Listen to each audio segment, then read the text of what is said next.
Broadcasting from deep within the heartland of free America, where liberty still shines bright. You're listening to On the Move with Mac Worley III.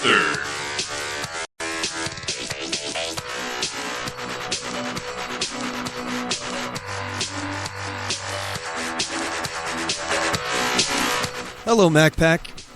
It's great to be back with you for another episode of our program here. By the way, this is On the Move. This is the show that attempts to inspire you to stand up for your rights. I, of course, am your host, Mac Worley III. And first and foremost, I'd just like to say thanks for joining us today. I really did miss you guys. We've had a week off here. I'll come clean with you guys. I've been taking a break off of politics for the holiday season, and I got to tell you, it's been nice. It's been really nice to unplug and not think about all these things that are going on. But I got to tell you, the vacation's over, and I really want to just get right down to the nitty-gritty here because I feel like you guys, you need to know what's coming, what's around the corner. And I know I sound like Chicken Little. I've been saying this for weeks and weeks and, pretty much since the beginning of this program. But it's because the writing is on the wall. Let's talk specifically here, but first of all, let's get the housekeeping stuff done here. This is episode 102 of our program, On the Move with Mac Worley. This episode is titled "Global Economy Starting to Tank," and let's see. You can check us out on our website. By the way, we broadcast every Sunday at 5 p.m. Pacific Standard Time. That's 8 p.m. Eastern Standard Time. You can get us right at our hub, OnTheMoveShow.com, or you can follow us on Spreaker.com/OnTheMoveShow. Let me tell you a little bit about Spreaker, all right? If you're not familiar with it, what you will get from following us is a notification every time we broadcast. It'll say, hey, this episode is live. And here's a great thing about Spreaker is that even if you don't catch the live broadcast, you can go to Spreaker and listen to the archive. Every episode of our program is archived automatically there. So you can listen to the very first episode of our program there. And I actually went back not too long ago and listened to it. It's pretty hilarious to go back and listen to the quality difference and also just where I was philosophically at that point. This is back, we're talking November 2013. So anyway, Spreaker is awesome. You can really do a lot with this. So following us also really helps. It helps us analytically speaking, because when people search for shows to look for on Spreaker and they're trying to find some content that they want to listen to, the shows that have the biggest amount of listeners, the biggest amount of followers, those are the ones that will pop up in the search first. And by following us, you help us show up in that search result sooner, which means more people will listen to the program, which means you're helping out the show. You really are. It goes a long way. So if you want, you can go to Spreaker.com/OnTheMoveShow. Again, that's Spreaker, SPREAKER.com/OnTheMoveShow. You can also like us on Facebook.com/OnTheMoveShow, follow us on Twitter.com/OnTheMoveShow, and subscribe to us on YouTube.com/OnTheMoveShow. So now that we got the housekeeping done, I really want to just get right down to the economic situation that we're facing and what you need to know. The featured topics this week, we got the coming economic collapse, what you need to know, Obama Townhall on guns. This happened just this last week, how he demonized the NRA and some of the things he said. I want to talk about how Obama supposedly cried about gun control. I want to talk about what is essentially an Islamic civil war, and it's consistent right now between really the big players are Saudi Arabia versus Iran, but this also has to do with the Sunni Shia split. So we need to understand that in order to understand what's going on and understand what we can do, if anything. So another featured topic, I want to actually ask the question, and I want you guys to ask this to yourself: is the American experiment in self-governance over? Is this over as far as the founders' intent of self-ownership, limited government, trying to control the centralization of authority and power? Is this over? Are we heading down that slippery slide? We'll get to that. I also want to talk about why it's important that we don't give up the fight for liberty. And we're just talking about is self-governance over, but why, if it is over, why continue fighting? Why bother? Why not just throw up our hands in defeat and just say, screw it, I'll move on to greener pastures or something else? Why should you continue to fight for liberty? We'll get to that. I also want to talk about what might America be like with Ted Cruz in office as the president, as opposed to Hillary Clinton. We're going to compare, contrast, kind of talk about what that might look like. And lastly here, the feature topic is to talk about the global citizen movement. I think this is a rather dangerous movement, and I want to talk about why I feel like a lot of people buy into this without even really thinking about it. So I want to talk about that, and let's compare and contrast that to a realist geopolitical worldview, and I'll explain what that is. We got a whole lot more that we're going to get to. We got tons of articles I'm sitting here on. Like I said, I've been gone a little while, so I'm playing catch up right now. So anyway, so without further ado, let's go ahead and talk about some of these economic changes. As you guys know, I was talking about how the Federal Reserve raising the interest rates is a huge deal, because our government, using quantitative easing, they call it QE, they have been pumping in billions and billions of dollars into the stock market. All right, this is artificially inflated. It's propped it up and made it so the money in there isn't real investment money. It's just coming from digitization. They're just adding zeros to bank accounts and pumping it into the stock market. And this isn't benefiting you or me, and I'll talk about that in a second. But what it is benefiting, who it is benefiting, is the elites, the people who stand to gain if the stock rises, people who are actually playing the stock market and investing in the stock market and colluding with the government to get QE going. That's who's making the money off of this. So we're talking about a real and verifiable transfer of wealth. This is redistribution of wealth. That's exactly what this is. It's under the guise of quantitative easing to supposedly help the stock market, because what the bigwigs think is that when the stock market looks good, the economy's good. So if we prop this thing up, everything's good. And that's just not the case. So when we see that, that they've actually raised these interest rates, and what an interest rate is from the Federal Reserve is it's the amount of interest that they charge the banks who they loan the money to. So basically, they had it at 0%. This was free money to the banks. They could borrow money at the discount window, and they would never, ever, ever have to worry about paying it back that day, because they're not incurring any interest on it. This is free money. They can just pay it back when they feel like it. But now that the Federal Reserve has actually increased the interest rates, it's not free anymore. It's not free. It used to be a lot higher. They only raised it a couple of basis points. We're talking like 0.25% of a point. Something like that. And basically, back in the day, from what I've heard, back in the day, it used to be somewhere around 8-10%, and it was extremely costly to pull money out of the discount window. Now it's not. It's not like that. Now it's free. Well, it was free money. So what happened? They've propped the stock market up. The stock market is hanging on by a thread, literally, because the money that's in there is not pure investor money. It's our money. And by digitizing money, they're increasing the amount of money that is in circulation. So you have to understand about currency. So currency, basically $1. All right, let's break this down. Let's not talk about currency as far as fiat money. Let's talk about it as far as like an item. All right, if you have a slice of pizza, and one pizza consists of 10 slices, well, at this point, that one slice of pizza is worth 1/10 the value of the whole. All right, so you know the value of that. Now, if you cut the pizza up into 20 pieces instead of 10, now the one slice is only worth 5% of the whole. It's actually worth half of what it used to be worth.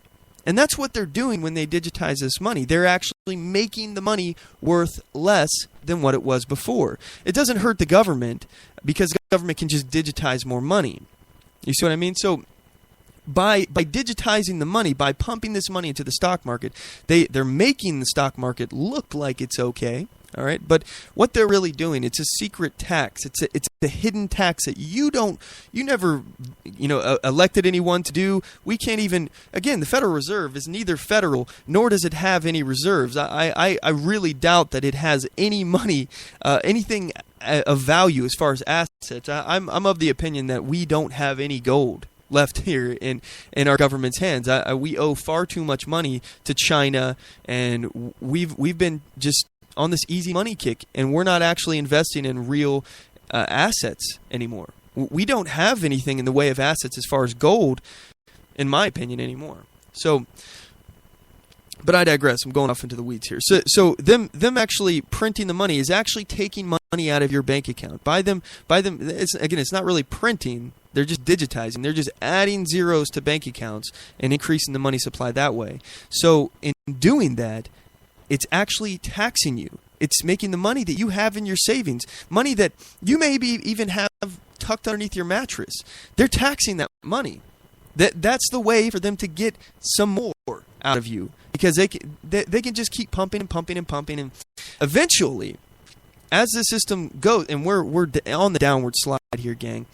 As the system begins to be dependent on this digitization process, which is where we're at, the stock market needs them to continue to pump money into it, or it will crash, because it's completely propped up from this digitized money that is being pumped into it. So they lower the interest rates. It scares the few investors that are left in the stock market. These guys are like, oh, crap. And we've seen now some big jolts to not only our economy, the U.S. economy, but the global markets. I want to talk a little bit more about what's happening with China in a moment. But in terms of what's going to come here, I'm very concerned, because I was having a conversation with a really smart friend of mine, and he knows a whole lot about economics. And again, I am not an expert. I'm a guy with a computer who can look this stuff up. And, if you guys think I'm wrong about anything, please feel free to give me a call and correct me. Let me know what I'm wrong about. The number to the show is 360-450-5625. That's 360-450-5625. But so the friend of mine, he was talking about, there's no way that the U.S. economy is going, that the rest of the world is not going to stop using the dollar. Where they're going to continue to use the U.S. dollar no matter what, because what are we going to do? We're going to go to China. Well, China's having their own economic problems, And are we really going to? The rest of the world really going to trust the Chinese renminbi or yuan? It's questionable. I would say that China wants that. I think that China, again, in terms of what's happening, there's a bunch of different teams. Some people are on individual teams. They are their own team. Like, I would believe that George Soros would consider himself to be his own team. All right, but China, the Communist Party of China, probably considers himself, to be a team in terms of trying to consolidate their power, and by getting their currency to be the new world currency would be excellent for them. That would be a great consolidation of power. But there's also other teams out there, and there's other individuals playing, and everybody's kind of working out towards their own self-interest, and there's nothing wrong with that. There is nothing wrong with that. The problem is when we cede our own liberty to people who we think are going to look out for our own interest, and we stop paying attention.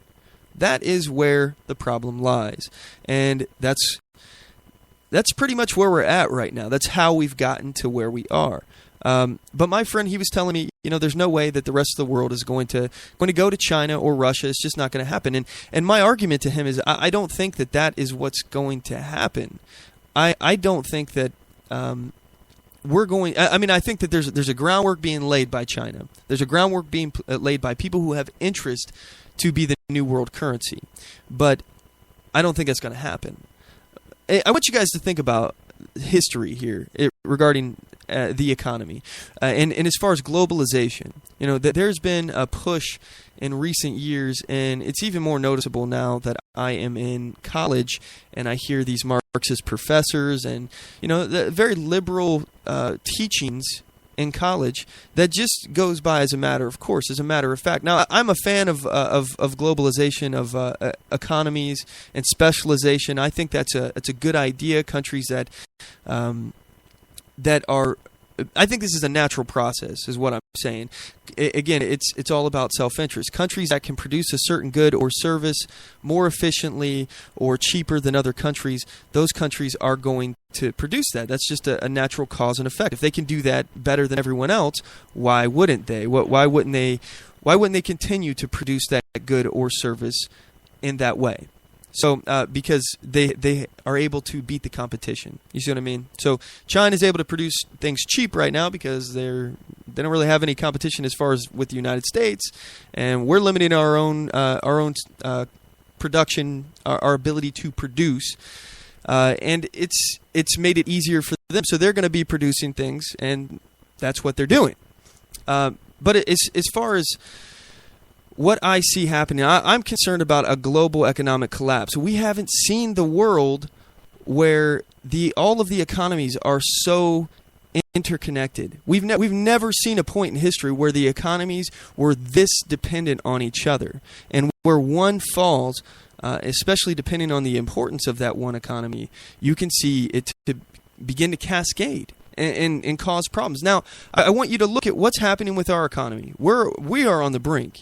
And then look at the other countries out there. We got Greece, who's already had their own issues.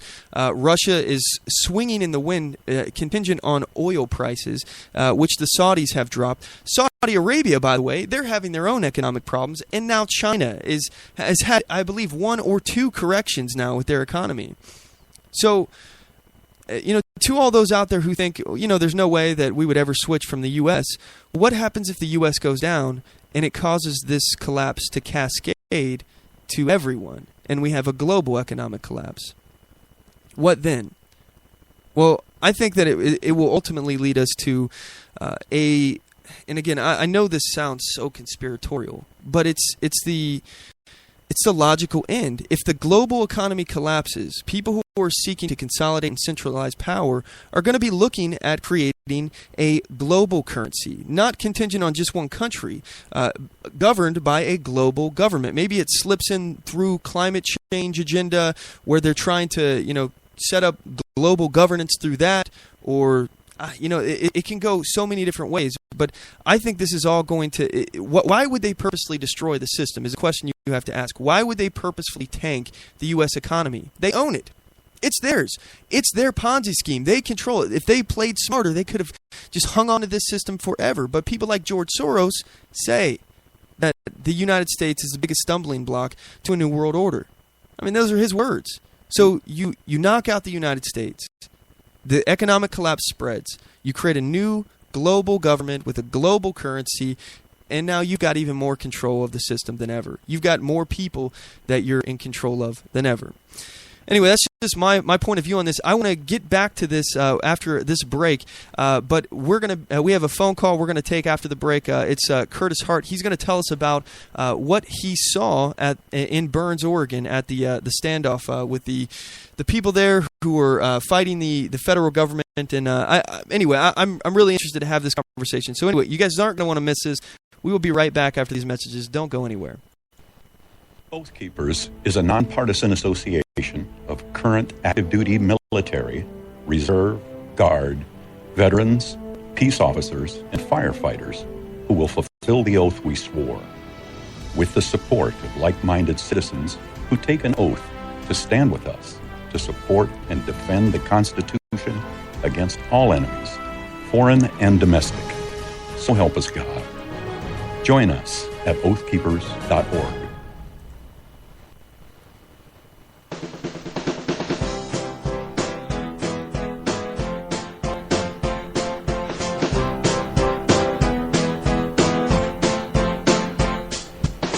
Support On The Move. Help us make this podcast bigger and better. You can do this by going to our store and purchasing one of our hundreds of products. All designs are original and made for patriots like you. Just go to cafepress.com/OnTheMoveShow. We appreciate your support.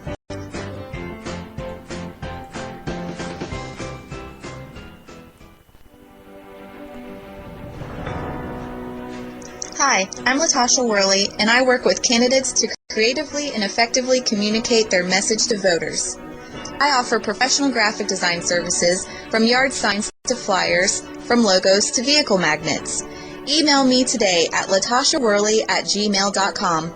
That's LATOSHA Worley@gmail.com for a quote on items for your campaign.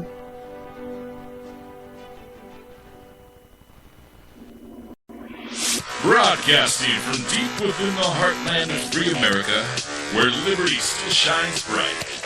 You're listening to On the Move with Mac Worley III. Hello. All right, we're back. We have Curtis Hart on the line. Hey, Curtis, are you there? I am here. How are you doing today? I'm doing outstanding. First and foremost, I just want to thank you for calling in. I'm actually really interested to hear what you had to say about the Oregon standoff. So first, before you go into what you saw, can you explain to our listeners what happened there? Like, what's the reason why they're there? What is this whole thing about? So the reason why they're there is a family of ranchers named the Hammonds has some property that is completely surrounded by a wildlife refuge that's controlled by the BLM, the Bureau of Land Management. The BLM's been screwing with the Hammonds since about 65, trying to get their land from them to add it to this refuge. And they've taken about 100 ranchers' land to make the refuge to begin with. Now, about 10 years ago, the Hammonds set a couple of fires on the property. The first one was to take care of some sagebrush.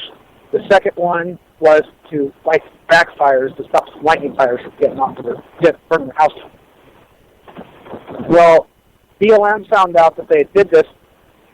When they set one of the fires, some of it spread on the BLM land, onto the refuge land. Now, their property butts up right again. And when it sounds like when somebody says I think it was about 126 acres of BLM property that got burnt down. Now, they put the fire out themselves. Like, they didn't have to use the state to put the fire out. They took care of it. The BLM eventually found out about it. They didn't have a permit, and so they were charged with arson, and it was about 10 years ago. Anyways, they also got charged with domestic terrorism. And they ended up doing, I think one guy did a few months. They gave him a fairly reasonable sentence to begin with, and then it was like a month. It was like 3 months, and I'm not positive what the other one was. But I believe that it was the father got 3 months, and the son got 1 year. Okay, so they did their time. They got out. A federal judge decided that they didn't serve a mandatory minimum. And it was a few years later they got called back to spend the rest of their 5-year prison sentence. Now, Mr. Hammond, I believe he's 75 years old. He'll be 79 if he lives through prison. Basically, once that happened, a group that has the Bundys included with them, and I believe 3%ers, basically occupied the Bureau of Land Management headquarters for the refuge. Okay, so before we get to that, before we get to Bundy, I want to talk a little bit. I want to give a little bit more breakdown on this situation, because from what I understand, there has been somebody accusing the Hammonds of trying to cover up poaching with one of the fires. Now, I'm not saying this is happening. I'm just saying that's an accusation that's out there, so people need to decide for themselves. There was that accusation. They weren't charged with it, and they weren't convicted of it.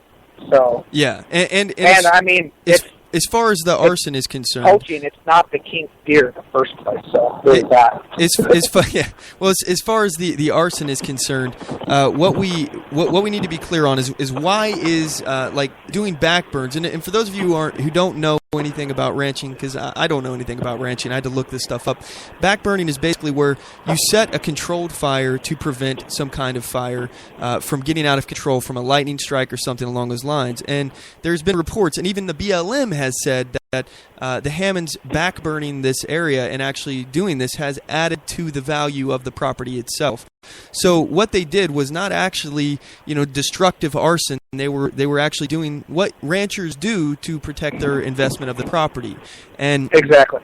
This minimum sentence that you're talking about, this came about after the Oklahoma City bombing. They made it federally illegal to set fire or burn a federal property. So this was that after Oklahoma City, or was that after ELF? After what? Because after the ELF had burnt all the the things around up here in the Northwest. From what I remember reading, it was after Oklahoma City. That was when it was passed. But it was all the same time. Yeah, yeah. So, but as far as I understand it, this is how the minimum sentence came about, and basically what happened is a judge, the Hammonds came in front of this judge, and the judge was like, "Look, this wasn't arson. This may be to the letter of the law, you get a 5-year sentence, but to the spirit of the law, I'm not going to sentence you that." So he gave them reasonable sentences of what he felt was reasonable, and now we have the issue. It's really a question of, is this double jeopardy? Is this charging or adding to the sentence of what they were sentenced to? Is that considered double jeopardy? The state says no, because we're not trying them again. They've already been convicted. We're just adding to the sentence and putting it up to where it needed to be. And the Hammonds, or at least people advocating for the Hammonds, are saying, no, we've already been sentenced. You can't sentence us some more. So exactly. Then Bundy comes in the situation. This is Bundy's son. You guys may remember Cliven Bundy from his BLM standoff in Nevada. And just to clarify as well, the Hammonds themselves are speaking out against this overtaking of a federal building, basically occupying a federal building. The Hammonds themselves have said, we don't support that or really condone that. So just to get all that information out now. So now we're starting with this federal building. First of all, where is the federal building, and what is this federal building? Well, first of all, it's out in the middle of freaking nowhere, Oregon. It's about, 40 miles from Burns?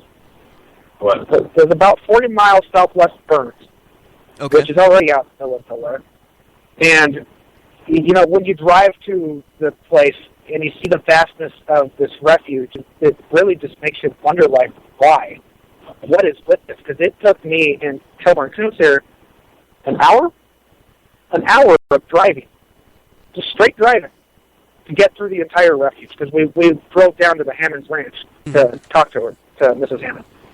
And we ended up missing the turn, so we ended up going way down the road. It is just gargantuan size, about 160,000 acres, I believe. It was about, how many miles long was that? It was about 50 miles long to drive through this. Okay. So yeah, it's out in the middle of nowhere, Oregon. When you think of arson and setting a refuge on fire, the image that comes to mind, I would imagine for most people, is a forest fire, a big destructive fire. Yeah. There is nothing out here but sagebrush, and you can go on Because Liberty, the Prince Hart Facebook page, and look at the pictures I've taken today. There's nothing. I mean, it's just sagebrush. So yeah. So you got there, and what's the situation like in there? Did you meet the Bundys? I did not. No, they were at church today, so they didn't have a press conference this afternoon. Who did we meet? Oh, what was the first guy though? LaVoy. What's the first interview? We met him at LaVoy. I know that what was the guy? Dave. Who was the guy that interviewed? Santilli? Yeah. Yeah, Pete Santilli had interviewed him okay. a day ago or 2 days ago or something like that. So what's the situation like there right now? It was boring. It was so dead. Like, there is nowhere near, at least what we could see. They could have been in the buildings, all taking it, but we only saw like 20 people that were part of the occupation. It was like a lot of the times you saw a lot more press than there was people, and when I say a lot more, like 5 to 7 press members to 1 or 2 occupiers. Are the press pretty much stationed out there? Are they just coming and going, or are they actually like camping out there? They're staying at hotels around, which is actually really good for the economy around here, because Burns is dead during the winter apparently, and all the hotels are just chock full. The diner that's out there by the refuge, she said, is just doing great. The business, the waitress that served his breakfast this morning said that she's usually laid off by the time that she's been able to keep her job right now because the occupiers out there. Wow, so that's pretty good. All right, so what do you think about this whole circumstance? And for those of you out there, we missed the detail here. These guys basically they decided to occupy, similar to how Occupy Wall Street people do, except they're not peeing on the sidewalk or destroying property. They're just peacefully occupying the property. But there is something that needs to be addressed. They are armed. They do have firearms with them. So what do you think about this, Curtis? I think that it's just great. I was a big supporter of the Occupy movement. I didn't actually pee on anything or sleep in public parks, but I got kicked out of the Occupy movement for being too radical. And too radical? Does that mean you took a shower every now and then? I took a shower and I let them know that nothing's ever going to change because the government's just going to come and kill you. Also, unless you're armed, your revolution's not going to do anything.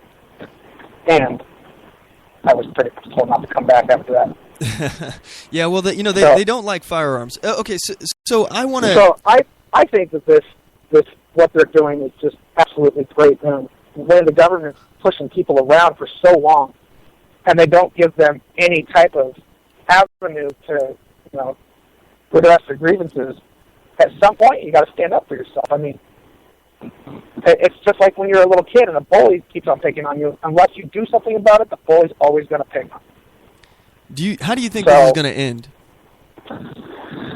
Oh, I really don't know. Okay, so they have a fire tower out there that's on a hill above the headquarters there. It's huge. I mean, it's way up in the sky, and there's people up there posted. And I brought a spotting scope with me, which just looked like a child's play toy compared to the spotting scope I could see. It was like the size of a dinner plate, is what it looked like. If that was the spotting scope, I'm pretty sure it was, and it was gnarly. It was a gnarly spotting scope.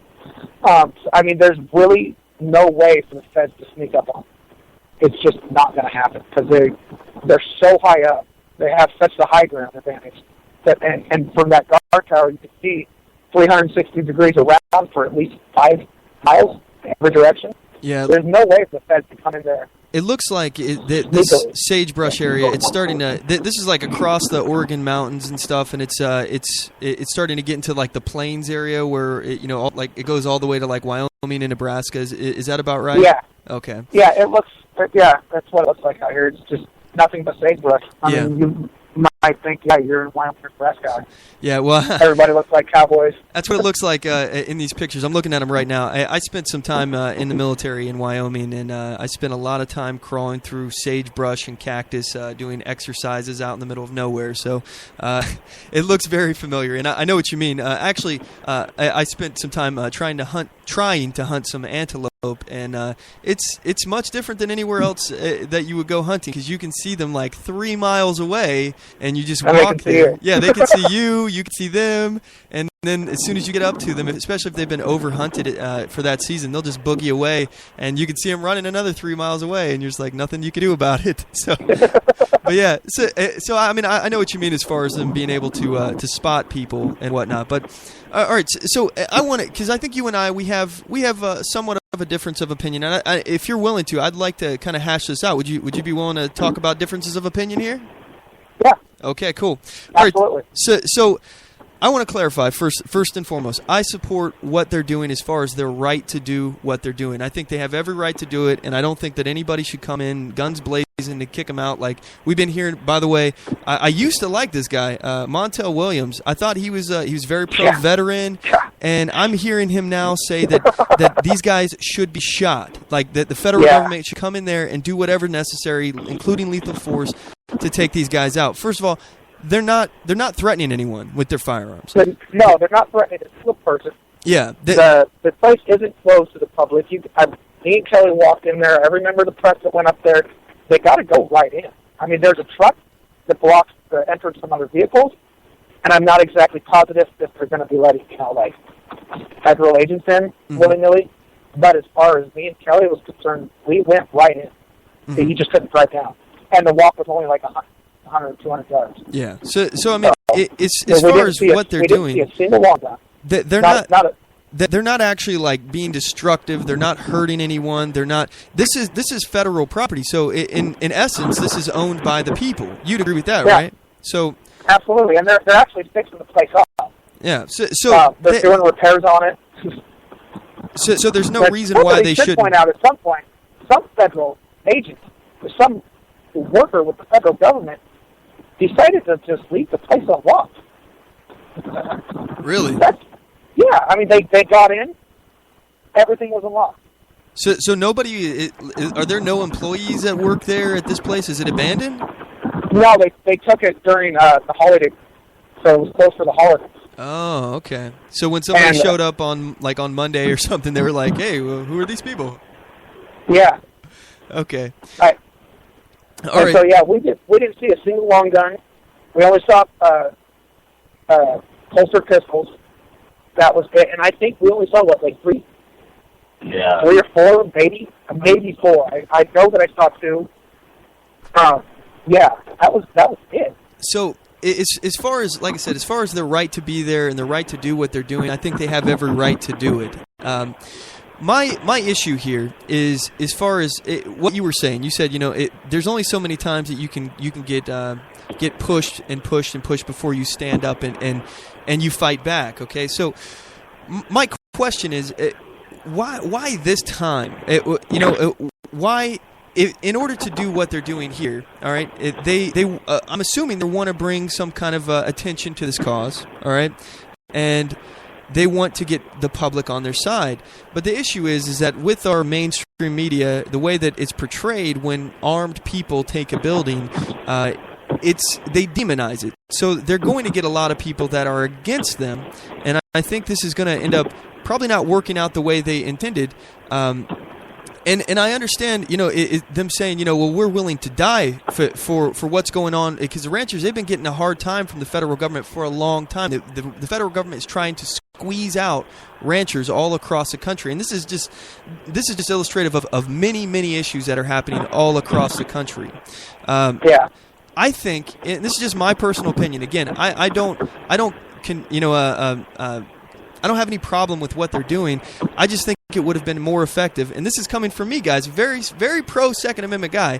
I think it would have been better image-wise without the firearms in this cause, because this to me looks like the difference between Martin Luther King Jr. protests and the Black Panthers protests. And I know a lot of people aren't going to agree with me in this, and that's fine. You don't have to agree with me, but when I go out and open carry, okay, I want to just put this out there. When I open carry, I'm trying to advance a specific agenda, all right? And if my specific agenda is not guns, then carrying a gun could actually take away from my message. And I think in this case, and this is a very specific case, I think it is taking away from the message that they have. And if you are in fact willing to die for your beliefs, for your cause, then having a firearm is not saying that you're willing to die. It's saying that you're willing to kill for your cause. And I think that does make it so that it's easily demonized. Now, if these guys went in and did the Occupy Wall Street thing, where they stood there with unarmed, then I think maybe they could have garnered some sympathy or something in the mainstream media, in the public eye, because really, what happened with Dr. Martin Luther King Jr.? Why was that so effective? The reason for the public transitioning to actually see the plight of the African American man in the 1960s, or African Americans altogether in the 1960s, was because they saw them being beaten with clubs, attacked by dogs, pepper sprayed with water hoses. They saw these people unarmed and defenseless getting the tar kicked out of them, essentially. And I think if you want to instigate the kind of change that these guys want, you're not going to get it out of a barrel of a gun. I mean, would you agree with that or disagree? I mainly agree with it, except for, when you looked at the Occupy movement, what ended up eventually happening, besides winter. Yeah. The police just moved about all over the nation. That's true, but again, their end goal is to have the property turned back over to the county, to the citizens of the county. And they basically said that I don't think I heard anybody saying that they're willing to die. I think it was one of the Bundys. They don't want to die. Yeah, they said that they don't want to die, that they're there, tell us to get taken care of. I'll have to double check that. I'll check that on next break.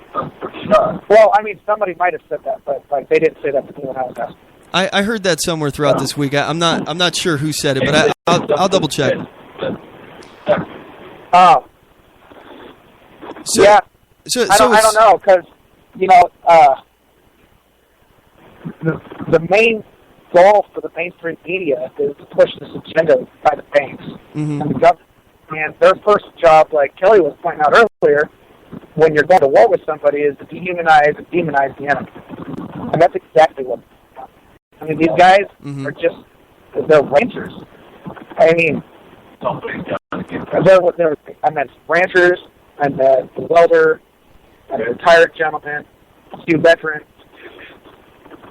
Yeah. And I have no doubt their intentions are good. Again, the fact that they're there peacefully, they're already better than the occupiers were as far as respect for others. You said they're actually improving the area that they're in, unlike what the occupiers were doing in Occupy Wall Street. The issue here for me is, I understand that we have a very biased media, and I understand that a lot of people are really subjective to that. A lot of the uninformed voters, a lot of the uninformed people out there they just believe whatever narrative they see in front of them, and they don't look into it any further.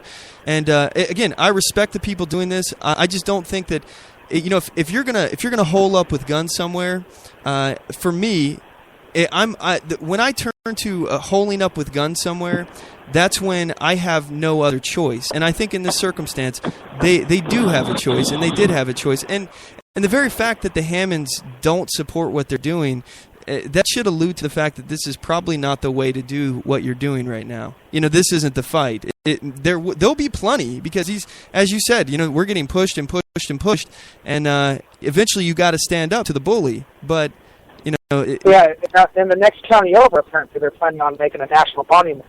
Oh, yeah. And they're going to be at to. I believe that what I heard was that the national monument is going to be larger than Yellowstone. I'm sorry, they're going to you broke up a little bit. Can you say that last one again? The monuments, the national monument that they're making in the next county over is going to be bigger than Yellowstone Park, and they're going to be taking a bunch of ranchers' land over there also. Yeah. Well, now, that's what they're doing. Another thing that Kelly pointed out was that when the Feds, when an enemy does something to you, like the Feds coming in, basically trying to steal their land and then eventually stealing their liberty, you take something that close. And this happened to the Hammonds, and the property butts up right against it. The Hammonds might not want them there, which from what I've heard, there is a gag order. And when we spoke to Miss Hammond, she informed us that she couldn't give a comment because of the legal problems we're facing.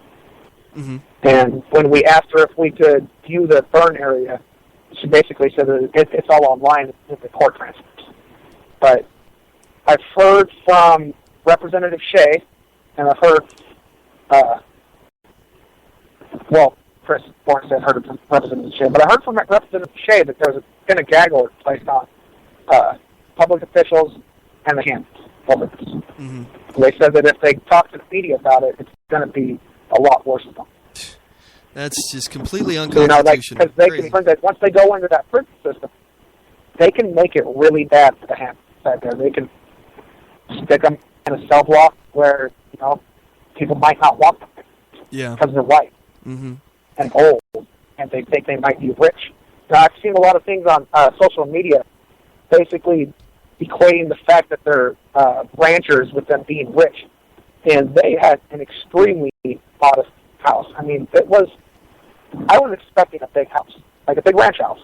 No, that is not what they had. They had a regular-sized house. My house might even be bigger. I got a pretty small house. I mean, the point of this, though, they're demonizing people with wealth.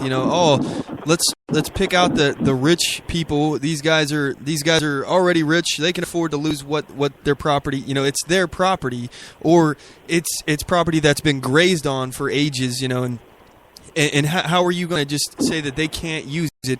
And more importantly, let's go back to this whole fact that the BLM owns so much land in America. And the fact is, as evidenced by the fact that the Hammonds are doing controlled burns to prevent fires from spreading on their own property. They're trying to protect their own property.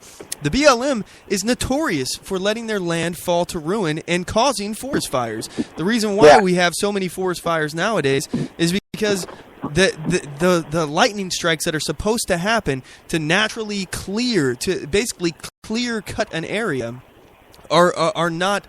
They're, first of all, they're put out. We're not allowed to forest in federal land in Oregon, so it's more susceptible. You have all the brush that falls out of stuff that falls out of trees, dead leaves, branches. All this stuff is basically easily susceptible to taking a flame. Yeah, and years and years and years of these trees standing there dropping leaves, it just creates a situation where one spark can set it off.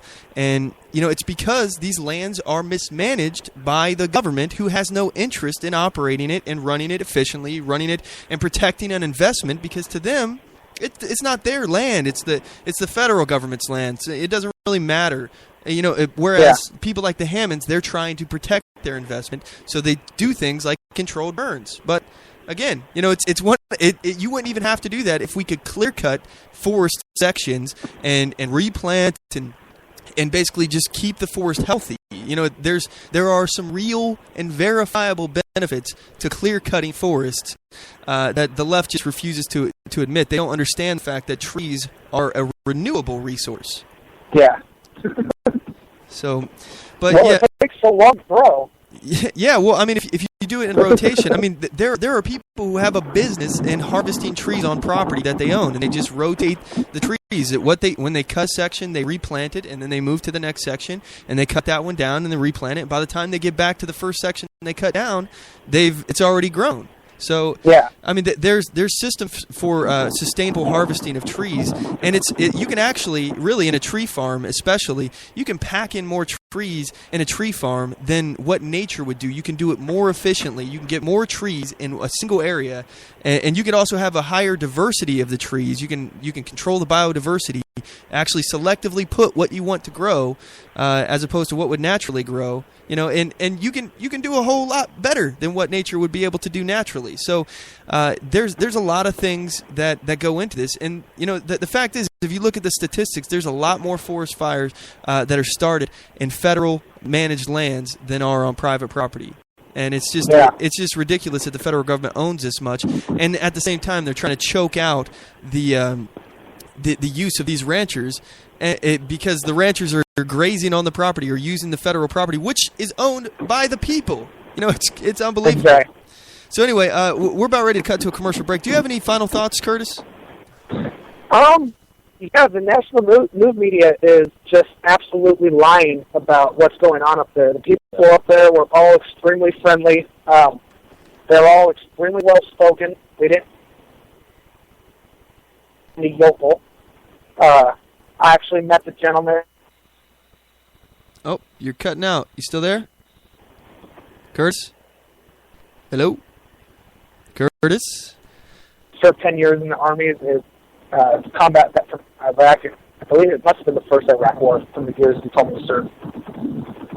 And, the way that the national media is skewing this is just absolutely ridiculous. I'm really curious to see what the national news media says tomorrow about what they saw there today, because it was dead.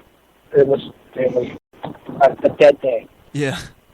Well, again, that's why, as far as I like I said, I agree with their right to do what they're doing, but that's why I have a tactical disagreement as far as the tactics that they're using in this case. I personally, I have no problem with people showing up at protests, especially liberty protests or something, with your firearms.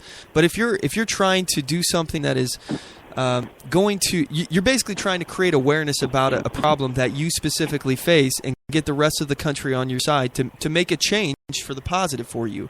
If you're trying to do that, I just don't think from a tactical standpoint of accomplishing your goals, I think that being armed is harmful to your cause in the eyes of the public because of the bias of the mainstream media, and we have to keep those things in mind because they're going to use this stuff against us. And if we're aching, to push back against people that are pushing against us, like the Fed is doing to these ranchers, it's not like we're short on opportunities. They're pushing us every day. They keep choking us out every single day and tightening the noose around our neck. So, I mean, there's going to be another fight. And eventually we may come to the day where they back us in a corner and give us no choice. But I just don't think that day is today. Yeah, I had a lot of people criticizing me when I said that I was coming down here to cover the story, and they were like, "Well, if you support the cause so much, why don't you join them?" And my first just knee-jerk reaction, and my wife ain't gonna be cool with stuff like that for one thing. I have a time, so if there's any chance of the Feds going down there, Waco style, burning this place down, mm-hmm. I haven't been pushed to the point where I would feel the need to join them. Now, if I had been, my family would be coming with me. So, no, there are families down there with kids. Mm-hmm. I mean, it's a dangerous circumstance. You don't know what the Feds are going to do. Exactly, and I know for me personally, I personally haven't been pushed to the point to take up arms against them. Yeah. I mean, we're not do at that point yet. What they're doing. I know I'm not, but it's not my place to tell somebody else how much shit you have to take off somebody else.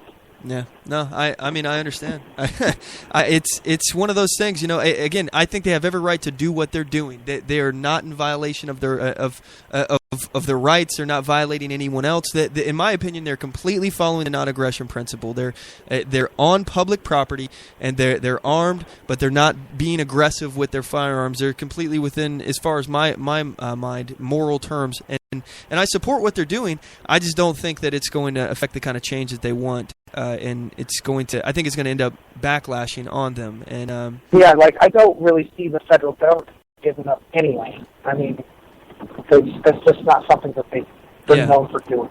And if anything, the government's going to say, "Oh, look at these crazy militia guys out there with guns. This is the domestic right-wing terrorists. That's the real threat. Don't worry about ISIS.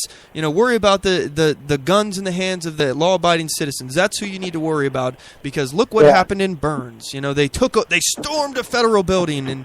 They're going to portray it however they want, and it's not going to end up being portrayed well for us. Whereas if these guys were unarmed, I think they would be a lot harder to demonize. I think that they would be a lot harder to demonize, but they'd be a lot easier to remove from the topic. That may be true, but imagine all of them linking arms or holding on to a pole or something, and the police having to beat the crap out of them to get them out of there. And with the media there, that's exactly how Dr. Martin Luther King got the rest of the country to come to his side, because people saw for the first time, the plight of what was happening to African Americans. They saw in their home, on their TV, people getting the crap beaten out of them simply for walking down the street, having the gall to march down the street.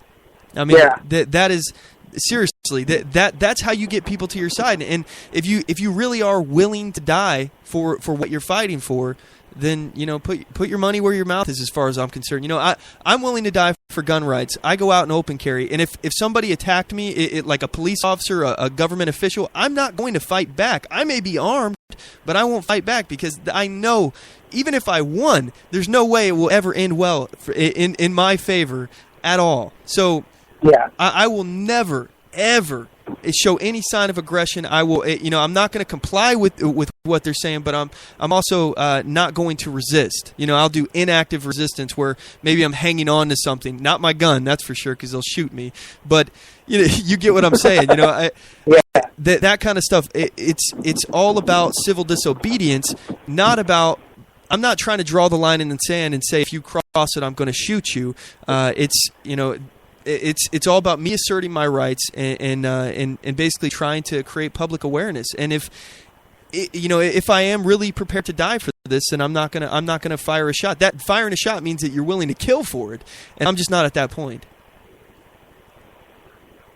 Yeah, neither am I. Yeah. That's why I told people I was going down there armed with my press pass that I printed out. Yeah. But yeah, I actually went online to the Constitutional Free Press Association, and you can print press credentials from there. Really? Hey, can you send me a link for that? Yeah, I will, actually. And their whole point is they want everybody to have one of these things, because everybody with a phone, any type of citizen, is the press nowadays. And they really don't want people asking for press credentials anymore, so that's why they created this organization, so you can get press passes. And, when we went there, I printed mine up so that it looks pretty legit. I went and got it laminated on some cardstock laminate, put my picture in there. It looked like a legitimate press pass, to the point where, we got some kind of dirty looks until they looked up and saw my guest. They're like, "Oh, what's your hat? We got some press here that's friendly." Nice. That's pretty good. We're standing up there by the fire, getting warm, waiting to go down into the headquarters. And we started talking to a couple of reporters there. And they kicked it up there for quite a while, staying there getting warm. And it was the AP and it was Reuters, just hanging out by the fire. And we started well, let's go down and start talking to people and get some interviews. That's what pretty we good. came up here to do. Did you record any of that? Oh, yeah, I recorded all. Where are you posting it? Well, we haven't posted it yet. I'm going to be editing some of the stuff. Okay, yeah, shoot me a link when you get it done. I'll share it out, and so everybody who's listening I can... definitely will. And I'm going to be writing up a story about this that I'll be putting on my webpage, and I'll send you a link when I do that too. All right, hey, what's your webpage, man? It is... Let me look it up really quick, because I don't actually pay for it. Well, hey, since you're on here, you got anything else you want to promote? I know you got the show and stuff that you're doing. What else you got, man?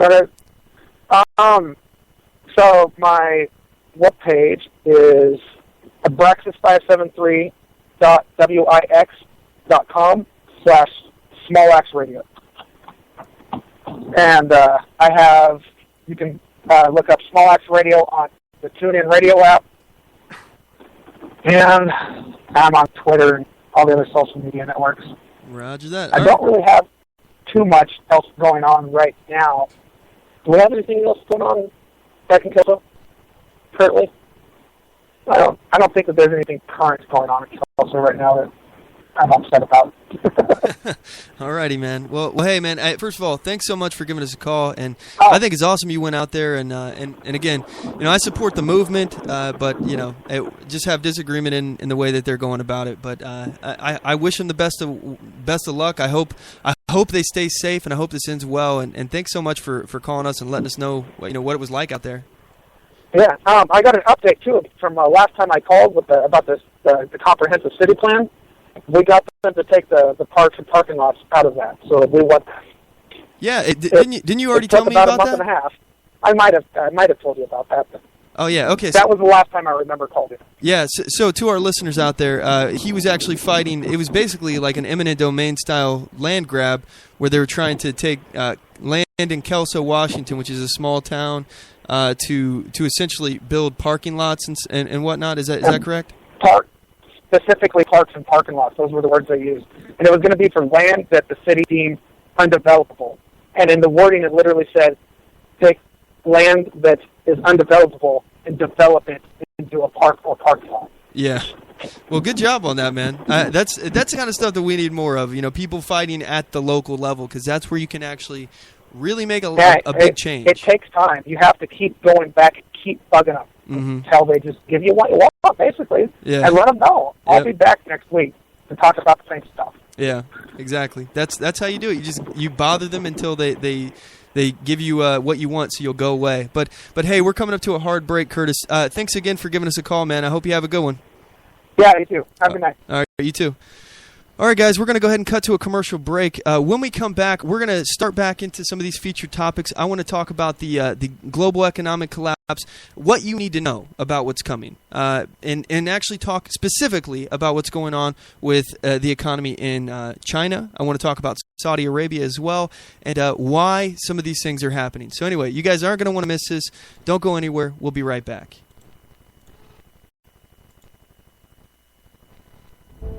I do solemnly swear that I will support and defend the Constitution of the United States of America against all enemies, foreign and domestic, and that I will bear true faith and allegiance to the same, and that I take this obligation freely without any mental reservation or purpose of evasion, pledging my life, my fortune, and my sacred honor. So help me God. Join us at oathkeepers.org.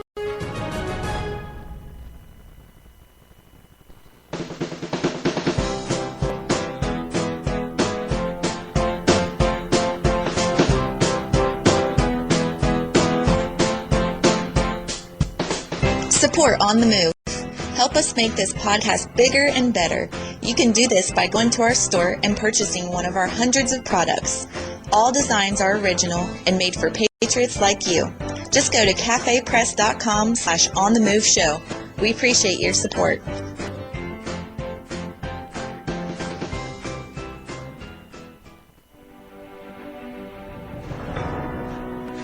Hi, I'm Latasha Worley, and I work with candidates to creatively and effectively communicate their message to voters. I offer professional graphic design services from yard signs to flyers, from logos to vehicle magnets. Email me today at latashaworley@gmail.com. That's LATOSHA Worley@gmail.com for a quote on items for your campaign.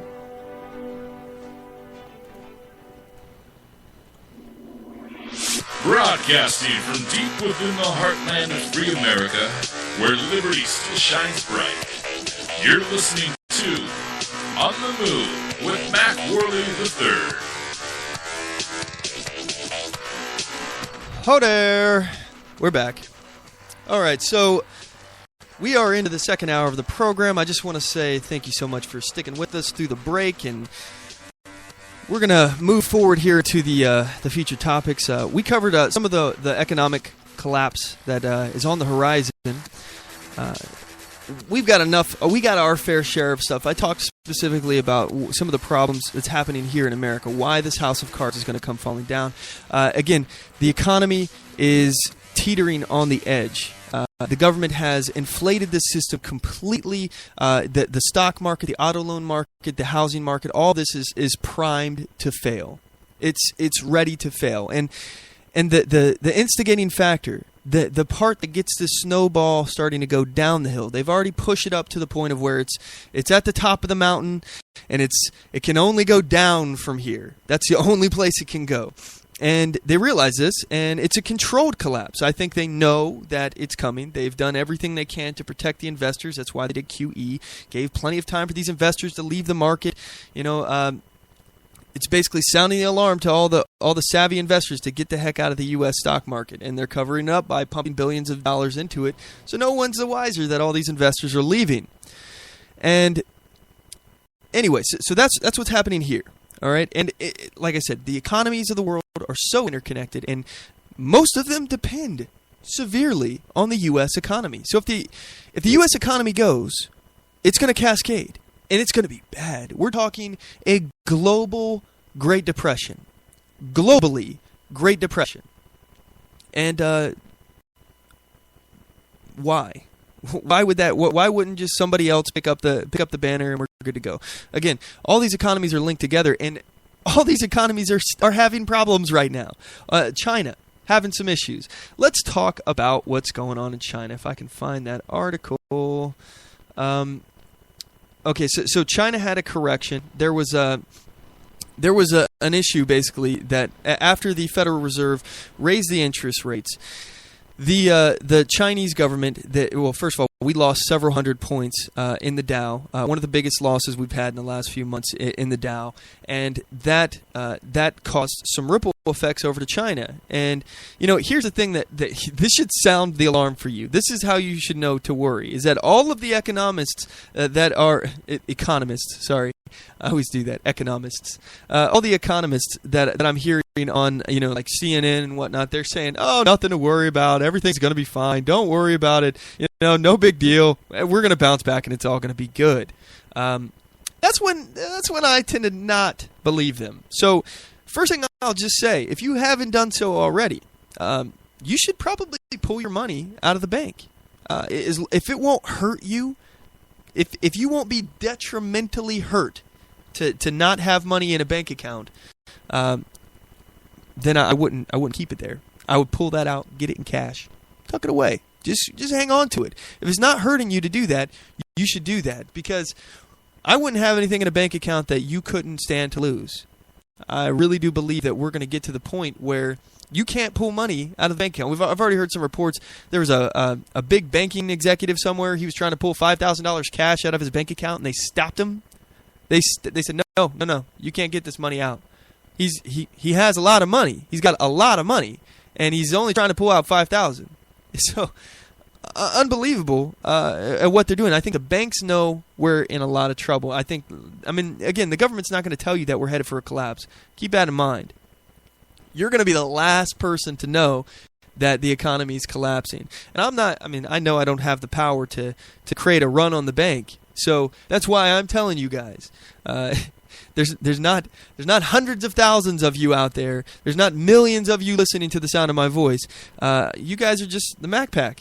You're as far as I'm concerned, extended family, and I'm warning all my friends and family to protect themselves. We're in for a really tight spot, gang. This whole thing is about to come crashing down. I'm going to talk more about other economies here, but things are about to get really bad. And you need to take steps to protect yourself. I don't know what the world's going to look like in this next year, but 2015, that was a rough year, wasn't it? I mean, wow. I don't think in my adult life I've seen this much happen with so many different aspects. You're talking about the increased, racial divide, the Black Lives Matter movement, the demonization of anybody who would dare say all lives matter. The increased sectarian tensions between different sects of Islam. You have the Sunnis and the Shia, and we're going to talk about that later as far as the big fight that's happening for the religion. Some people are calling it a religious reformation. Well, it's a civil war now. It's a civil war, and there's a lot of sides that are fighting. The two biggest ones are Saudi Arabia and Iran, but let us not forget ISIS. ISIS is part of this sectarian war, this civil war that is happening. And then we also have the people who aren't actually fighting, the people who, we're told are the non-extremists, the moderate Muslims, the ones who don't believe in Sharia law, the ones who don't believe in subjugating 51% or 50% of the population, that don't believe that it's okay to rape infidels, murder them, enslave them. They don't. Those are the ones that aren't actually fighting because they're in the Western world. Maybe there's some in Saudi Arabia, or maybe there's some in Iran, maybe there's some in the Middle East. But if you're not fighting right now, you're probably one of the people who are trying to get the hell out. One of the refugees coming up north into Europe. Or maybe those people consist of those and infiltrators from ISIS and whatnot. But again, 2015, we've seen so much this year. The stock market up and down. Federal Reserve raised the interest rates finally. It's so much happened this year. Obama talking about gun control. We were attacked by ISIS. Obama's trying to use that to actually get more gun control. Being very disingenuous. So back to the stock market here. Back to the global economic crisis. Investor George Soros says the world could be heading toward a financial crisis similar to the 2008 global financial crisis. So this is on news.com.au, article written by Nick Wigham. This article is dated January 11th, 2016. That doesn't make any sense. Maybe it's because it's AU. What is that, Australia? Probably a different time zone, I'm guessing. I was about to say, these time travelers, man. Jeez. So George Soros, we all know George Soros is the guy who said that the biggest impediment to a new world order is the United States. And this guy's known to crash economies. This guy has been betting against the U.S. economy. He's been betting for it to crash. So speaking at an economic forum in Sri Lanka Thursday, the 85-year-old drew similarities between the current economic environment and the financial crash of 2008.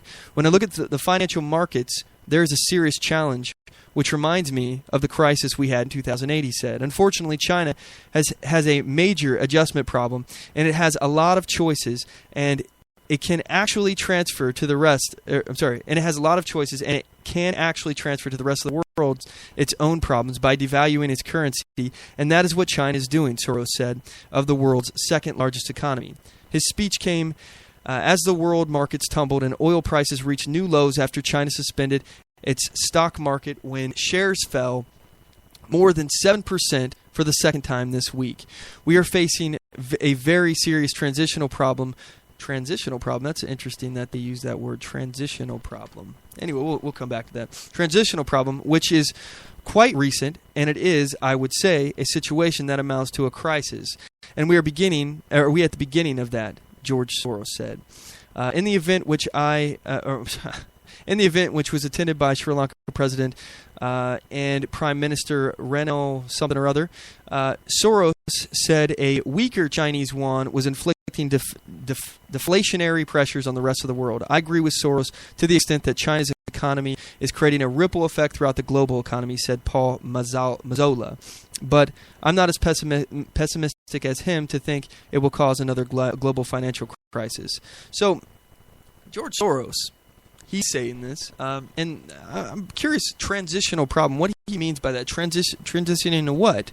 Are we saying that he's saying that we're facing a very serious transitional problem, which is quite recent? That's what he says. Is he saying that because people are trying to transfer the global economy to the Chinese yuan or renminbi, whatever they call it? Is that what he's saying? I'm not sure. I'm not sure what transitional problem he's talking about. What are we transitioning to, Mr. Soros?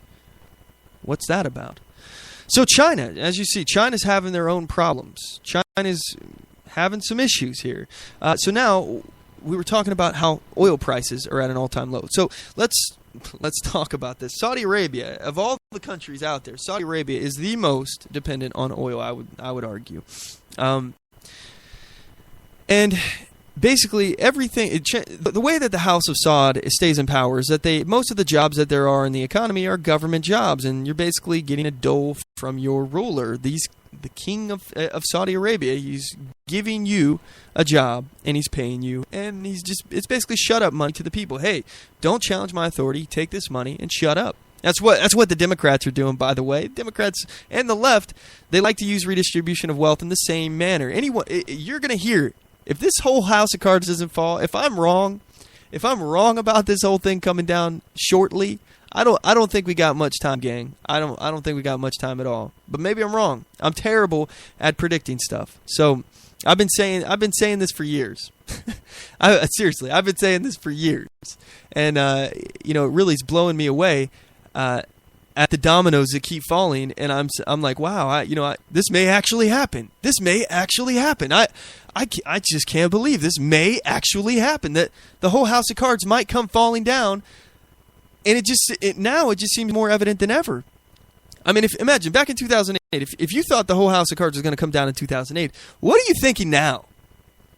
I mean, everything that they've done to supposedly fix the economy has put us into a worse position. If we would have done nothing, if we would have had a laissez-faire approach, a hands-off approach, all of our economic woes would have been great by now. We would have recovered. We would have already recovered. But instead, they kick the can down the road. They delay the inevitable Judgment Day. They delay the day that we're going to have to face the problem. And they've made it so much worse. So much worse. So, Saudi Arabia, they're paying off their people. They're giving them shut up money. And as I was saying, the Democrats, they like to do that too. And if this whole thing doesn't collapse shortly, you're going to be hearing about an income stipend, basically, where you have a guaranteed, people are already talking about this, guaranteed income insurance is what they're going to call it. So no matter what, you're always going to have an income coming in from the government, and again, once these things are established, they're not going to go away. So it's going to be very similar to all these other despotic governments around the world. They maintain their power and legitimacy by the monopoly on force and by basically bribing people to accept their authority. That's how they do it. And they get the money to bribe people, by the way, from stealing it from the people who are working to give it to the people who are not. And this is how the whole system begins to collapse. Eventually, I've mentioned before, there's such a thing as a Laffer curve, where after you start to tax a certain percentage, after a certain percentage, you actually get less taxes back. And people would be like, wow, well, why is that happening? Why does that happen? Because people aren't stupid. People will, number one, they'll just stop paying taxes. They'll start working underneath the table if they want to make money that way. Start finding an illicit way to make money. Or they'll just stop working altogether. They'll say, screw it. Why bother? Why bust my hump every day when I can just throw my hands up and give up and get the money that these people are stealing from me? I can steal other people's money, and then you join in the cart. That's the purpose. That's what the Laffer curve is. It's just human behavior. It's explaining human behavior. And so Saudi Arabia, they have tried to destroy American oil, shale. They're trying to destroy American fracking. They want to, because they see in a memo they sent out, the Sauds, the House of Saud, in an internal memo they sent to one of the other members of Saudi Arabian family, saying, hey, this American oil, natural gas reserves, they have a potential to really hurt us and damage us. So they're concerned. And as a result, they have decided that they want to try to put American fracking out of business. And they have colluded together with OPEC, and they're trying to lower the price, and have lowered the price of a barrel of gas. And it's dropped, and it's dropped, and it's dropped, and it's dropped, and it just keeps dropping. And now, because they're not making so much money, basically their idea was that they can just strangle fracking out, because it costs more money to produce fracked oil, fracked natural gas, than it does to produce gas, to refine gasoline products. So their idea was that they can just lower the price, and eventually the House of Saud and OPEC will outlast fracking, and it'll go under. And once fracking goes under, they can skyrocket the price back up to whatever they want, and there goes their competition. This happens if you look throughout history. The electric company monopolies. This is the kind of tactics that companies will do to stamp out their competition. So, as far as what they're seeing right now, they have so much of an overhead in terms of what it costs to actually recoup their money from their investment to actually produce oil. In addition to all the bribes that they have to issue out to their citizenry in order to keep their legitimacy, keep their power. And this isn't even talking about the issues going on in the Middle East with ISIS, how that Islamic instability is spreading. We're just talking about just to maintain their legitimacy amongst their own people who are favorable to them. I'm talking about the ones that are favorable to them, the ones that are getting money from them. They have to maintain their legitimacy with these people. If the checks stop rolling in, I want you to imagine again the entitlement society, the entitlement mindset, where this is owed to you. This money is owed to you. It's your money. If it stops coming in, not only are you in a tight spot and you're looking for someone to blame, but you feel that this is your money. It belongs to you. Where is my damn money? And you get angry. And that, again, that's human nature. That's what happens when people start getting entitlements. Again, so as far as what's happening with Saudi Arabia, they're really struggling now. The price of oil is so low, and by the way, they haven't even succeeded yet in strangling the American fracking. Fracking right now is running on skeleton crews, and they're just trying to outlast the Sauds. That's really what's going on. I was watching a documentary, or maybe it was a news article or something. It was a while back ago, but they were talking about how these fracking companies are skeleton crews, and they're basically just trying to keep the doors open until the Saudis and OPEC can't do this anymore. Well, it looks like we're getting close to that point here, because Saudi Arabia is talking about doing a share sell. Saudi Arabia, Saudi Aramco, or Aramco. Sorry, I can't read for some reason.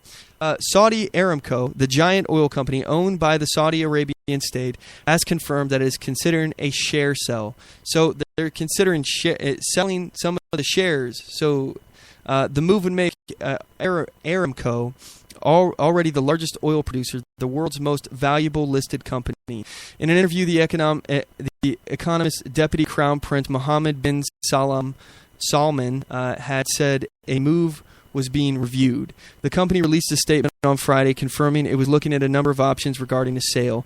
Saudi Aramco confirms that it has been studying various options to allow broad public participation in its equity through the listing in the capital markets of an appropriate percentage of the company's shares and or the listings of a bundle its downstream subsidiaries. So basically, they're just trying to make some quick cash off of selling some of these shares in order to pay for some of the other crap that they need.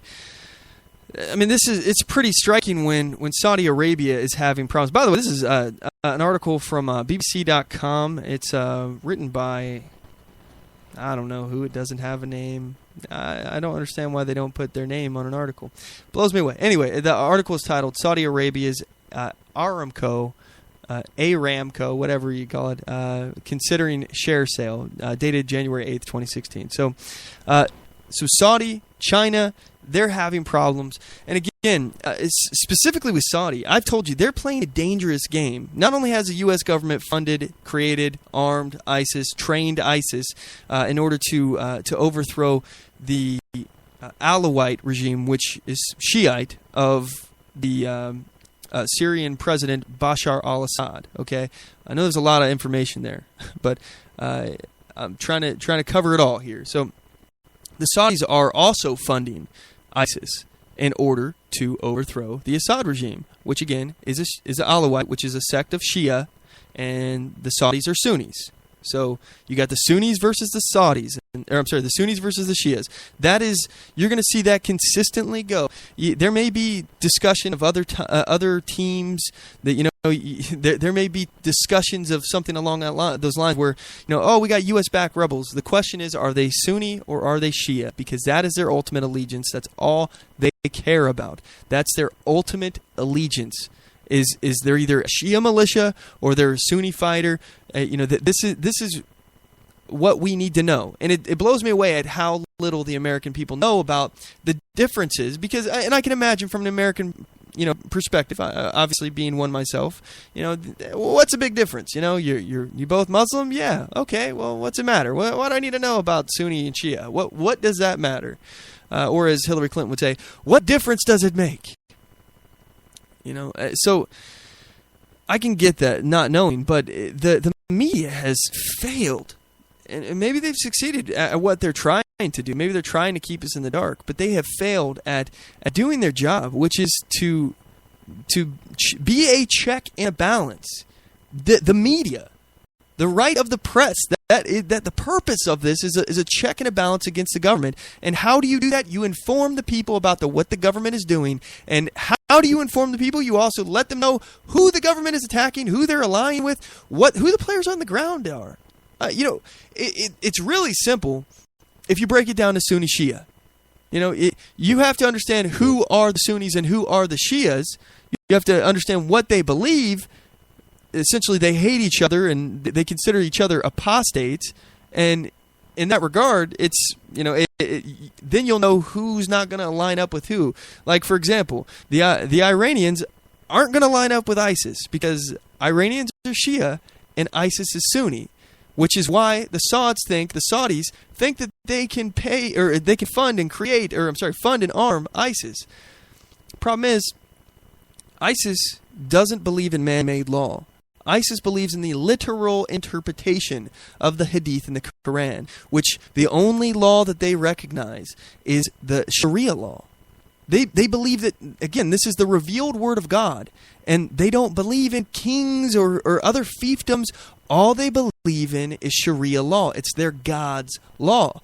So in their eyes, they want to practice Sharia law no matter where they are.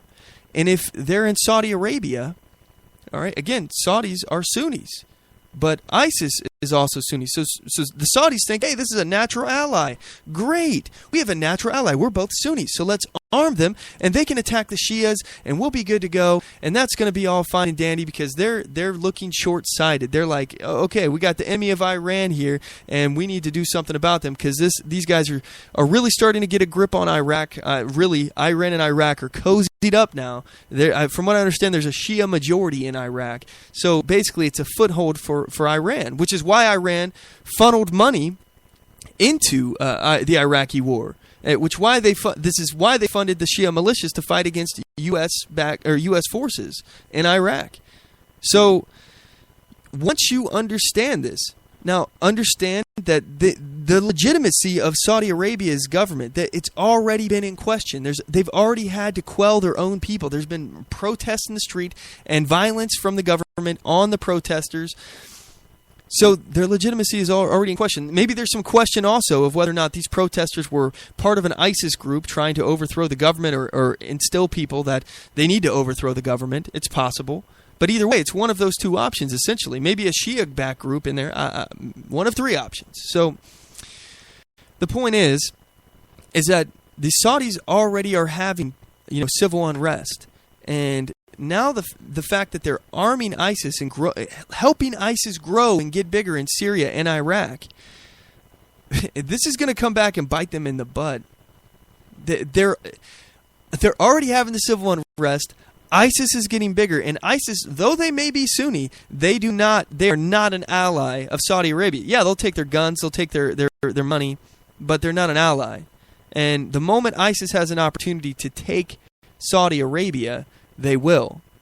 The moment that they think that they could, they would. So right now, we see that Saudi Arabia is weak. Their economies, they've put themselves in such a tight spot trying to go after American oil, American natural gas. Now the price of oil is low. That they're going to have some real problems, and I would not be surprised. Again, here's another prediction that Saudi Arabia falls. It gets absorbed by ISIS, and also Jordan as well. Jordan is making a mistake. Saudi Arabia is smart in that they are not taking in, as far as I've seen, they're not taking in any Syrian refugees. They've not taken not a one, as far as I know. And Jordan has. Jordan is a rather small country, and it's really surprising to me that Jordan would take in so many. I think they've taken in about 1 million, if I heard right. You know what? Let me Google that while I'm here. But yeah, Jordan has taken in quite a few refugees, Syrian refugees. How many? There we go. Let's see here.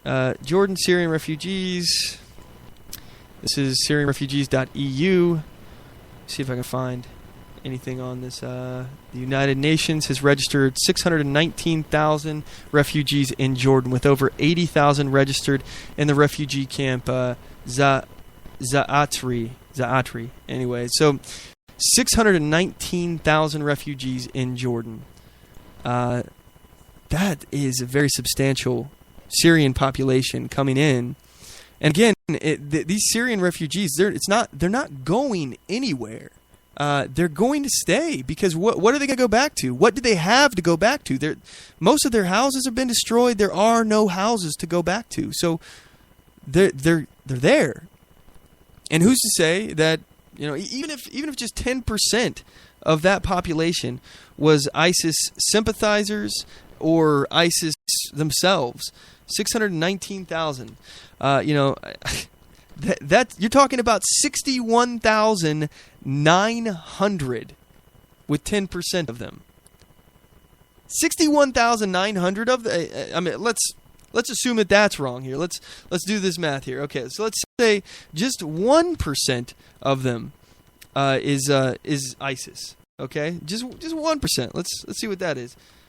That's 6,190. Do you really think that ISIS is down to just 1% of the population? According to polls, I mean, a lot of people in Middle Eastern countries actually believe that the Hadith and the Quran are the revealed word of God. Like, a vast majority of them believe that. And if they believe that, then they believe that, you should have Sharia law. And if you believe in Sharia law and you believe that it's the revealed word of God, then you believe in ISIS ideology. So, again, 6,190 people. That's a lot. You just brought in an army into your country.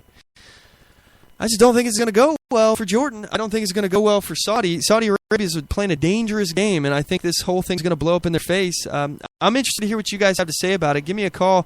The number to the show is, oh wow, I forgot my number, 360-450-5625. Again, that's 360-450-5625. We're going to cut to a commercial break. When we come back, I want to move on to some other articles here, and some of these other featured topics, and read some of the stuff I've got from you guys on Twitter. So we'll be right back. Don't go anywhere.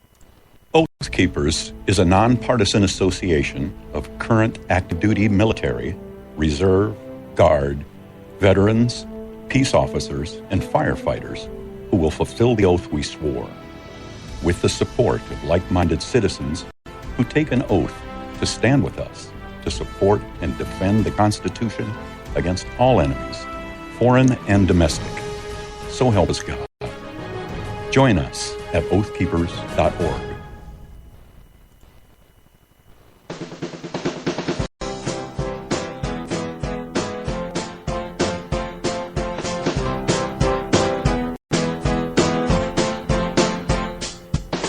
Support On the Move. Help us make this podcast bigger and better. You can do this by going to our store and purchasing one of our hundreds of products. All designs are original and made for patriots like you. Just go to cafepress.com/OnTheMoveShow. We appreciate your support.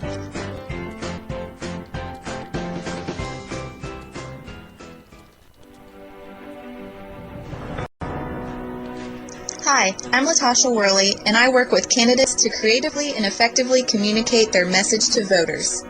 I offer professional graphic design services from yard signs to flyers, from logos to vehicle magnets.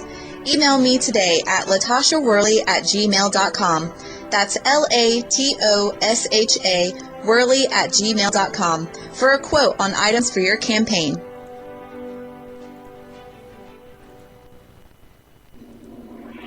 Broadcasting from deep within the heartland of free America, where liberty still shines bright. You're listening to On the Move with Mac Worley III.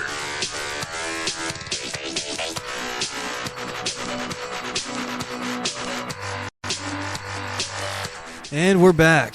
All right, so like I said, there are some things that you guys need to know about. You know, the situation with Iran and Saudi Arabia, it's starting to boil over. Essentially, there was a cleric that Saudi Arabia executed.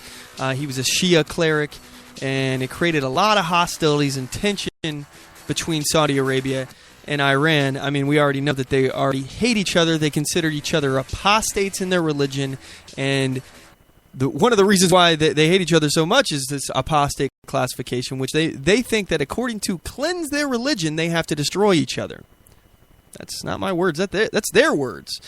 So you understand how this tension is already there. And to be clear, you know, the division of the Middle East with the United Nations after World War II, you know, they really intended to keep this division. They wanted to split up this region to make sure that one area or one nation wasn't in complete control. They wanted to divide these guys up, and that was the plan. That has been the plan. But Obama going through and just deciding, hey, we're going to overthrow this guy, overthrow that guy, overthrow that guy.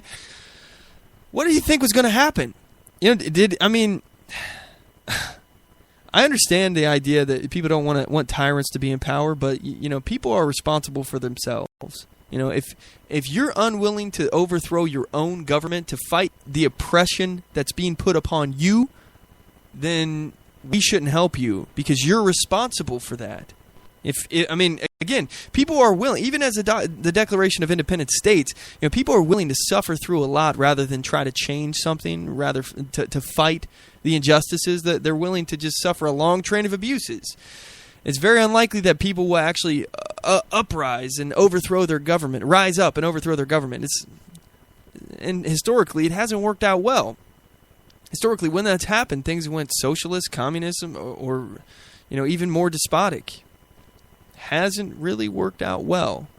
I would say that one of the big differences here in America is, we had people that wanted to leave oppression, and they came to a new land, and they wanted to start, an experiment in self-governance, and they had a lot of autonomy to begin with, and then the government started restricting that autonomy, and they were like, no, we're not going to deal with that. We're not going to suffer through this, and they actually fought a justified war, which, this is it's just unheard of throughout history. Can we do that again? I don't know. Well, I don't know what will happen, but I don't know what the future brings.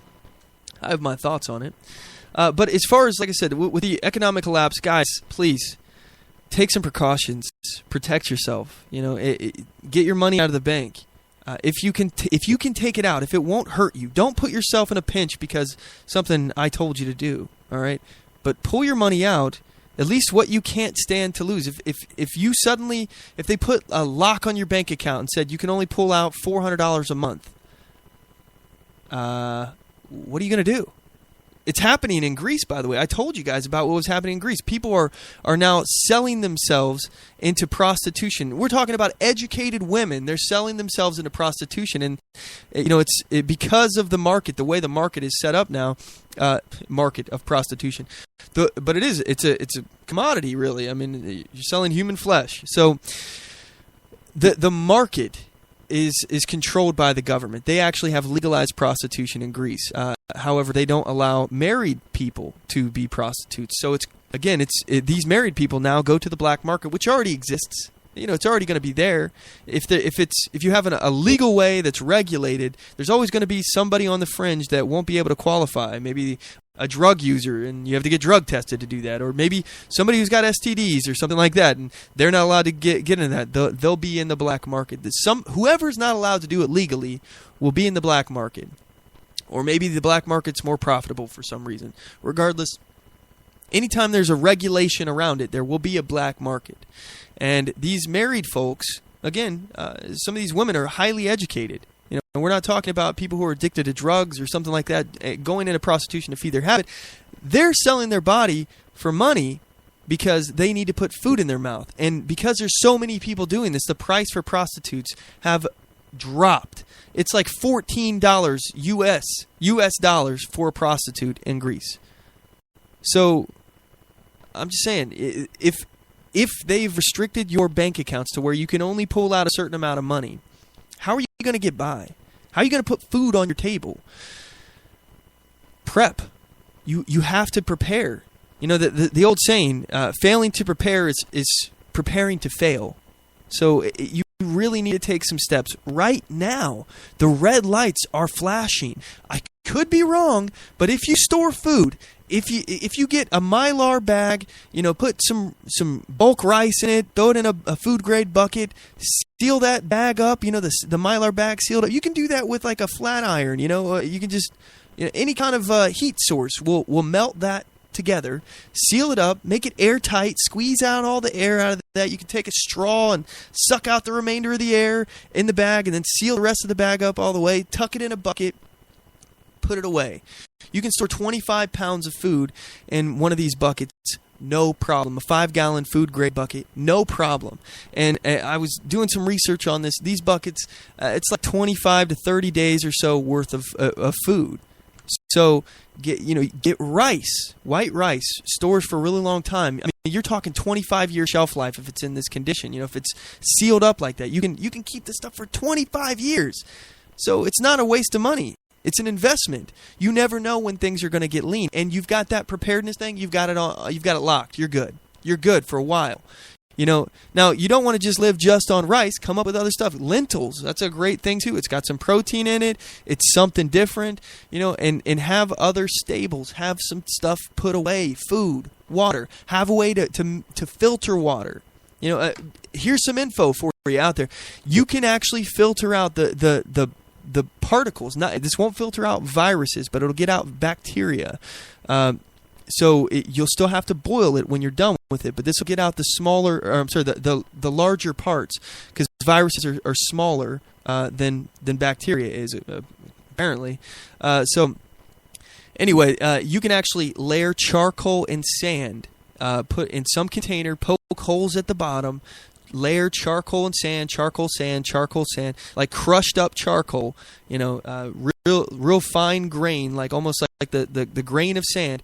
Layer that in some container, lots and lots of layers of charcoal and sand, and you pour water in the top, and if you got holes in the bottom of the container, what filters through will be clear of bacteria, and you would still have to boil that, but you have drinkable water. And if you have, for example, most of the viruses in lakes you're not going to have to worry about in America, from what I've been reading. It's not something you have to worry about too much in America. Now, if you were maybe somewhere else, like Africa or something, maybe that would be more of an issue.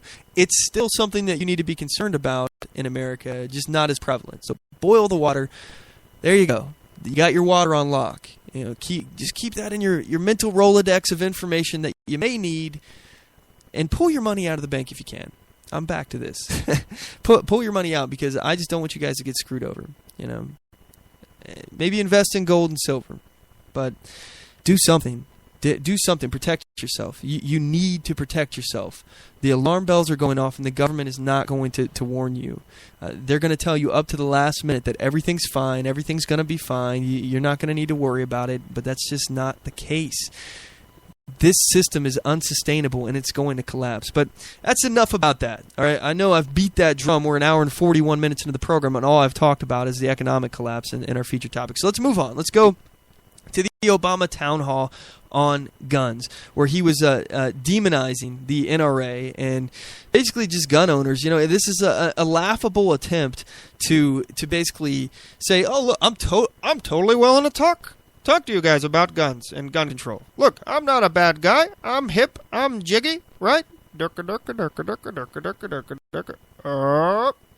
That was my Austin Powers impression there, where Dr. Evil was saying that. Anyway, I digress. So Obama's talking about the NRA, and this is his favorite scapegoat, and he's saying that he is the favorite scapegoat of the NRA. He is Obama is the best salesman of guns in 2015, but anyway, he's saying that the NRA has basically demonized him and made it up in order to help out the gun manufacturers. He thinks that this whole lobby of the NRA is essentially, this is what he's portraying, is it's essentially the gun manufacturers who are lobbying the NRA to lobby the government in order to basically help them out. And the reason why the NRA demonizes Obama and what he says about gun control is because they just want to panic people into buying more guns. Because every time Obama comes out and says something, people run to the gun store and buy guns because they're afraid that Obama is going to ban them and make it impossible for you to get that gun again. And Obama's saying, "Oh, I'm not going to do that. That's not my MO." Look, anyway, here's Obama talking about the NRA and how he's happy to talk to the NRA about guns. Oh, by the way, the NRA refused to attend this town hall. So they decided, we're not going to go to this. This is pointless. We're not going to legitimize Obama's conversation on this by actually showing up, and it would be a big back and forth between Wayne LaPierre and Obama about this. Instead, they sent people who, like, for example, the mother who was a victim of rape, who was talking about how Obama is actually doing things that will make it harder for her to get a gun to protect herself and her family. Again, this is a victim of violent crime, of a physical violent crime of rape, and she wants to get a gun. She's saying that what Obama's doing is actually going to make it harder for her to get a gun, and he says it's not. We'll get to that clip in a second if I can find it. But in the meantime, here's Obama talking about how he's happy to talk to the NRA. There's a reason why the NRA is not here. They're just down the street. And since this is the main reason they exist, you'd think that they'd be prepared to have a debate with the president. They haven't been to the White House in 3 years. We've invited them. We've invited them. So right now, tonight, you're saying you would be welcome to meet with them? We have invited them repeatedly. So just so I'm clear, tonight you're saying you would welcome to meet with the NRA? Anderson, I've said this repeatedly. I'm happy to meet with them. I'm happy to talk to them. But the conversation has to be based on facts and truth and what we're actually proposing. not some imaginary fiction. Okay. There's more to this, but let's just point it out. He's saying it has to be based on truth and not some imaginary fiction. He should be saying that to himself, right? You know, like this is the guy that likes to conflate gun violence statistics. Again, he's talking about gun violence, but then he talks about suicides, which consist of 2/3 of the statistics of gun violence, which again, this is not violence. This is self-inflicted. This is a problem with the human heart, not the gun itself. That person will find another way to hurt themselves. What are you going to do? If we're really trying to stop people from killing themselves, you're going to ban every single way that somebody can kill themselves? You're going to ban knives? You're going to ban bridges? You're going to ban toasters? You're going to ban cars? You're going to ban cliffs and mountains and pillows? Somebody smother themselves, rope, so they can't hang themselves. What are you going to ban all these things to prevent? No, because somebody who is determined to kill themselves will find a way. They're going to find a way. So banning a gun is not the way to answer this. Again, let's talk about root causes and let's not talk about symptoms. All right? The symptom of people killing themselves of guns is a root cause of something wrong with that individual with their mental health, something that needs to be addressed in another area. This is the equivalent of you have a bullet wound in your chest and you're treating a symptom of blood. You're just mopping up the blood as opposed to stopping the bleeding, which is the root cause of the symptom. The big bullet hole in your chest. But again, Obama, he is talking about fiction. He doesn't care about suicides. He doesn't care about any of the stuff that he portrays that he cares about. This is ideological agenda to gain power, to take away your guns, and he's saying that it's the other way around. Like the NRA is the ones that are lying, even though they use statistics and they talk about this kind of stuff. Obama, it's all about the emotional appeal. It's all about emotion, not statistics. And when he uses statistics, he uses it to misrepresent the truth. He'll conflate, again, gun deaths. You're not talking about. You're talking about a big difference. He'll start out talking about mass shootings, and then he'll talk about gun deaths, and you start to include suicides and accidental discharges in those numbers. And we originally were talking about mass shootings, which consists of less than 1% of these numbers. So if mass shootings are such a problem, why are we talking about this? And if mass shootings are such a problem, with people walking around with AR-15s and things like that, again, it's only less than 1% of the statistics of gun deaths. If that's the issue, why aren't you going after handguns? Because that's where people are being killed with more. There's vastly more people killed with handguns every year than with AR-15s, with so-called assault rifles. And again, now they've changed the terminology. You can hear the left's progression because they realize that it's a losing argument to call something an assault rifle. Now they have to specify a semi-automatic assault rifle. Now it's a semi-automatic assault rifle because they know that an assault rifle is a weapon that's capable of full auto.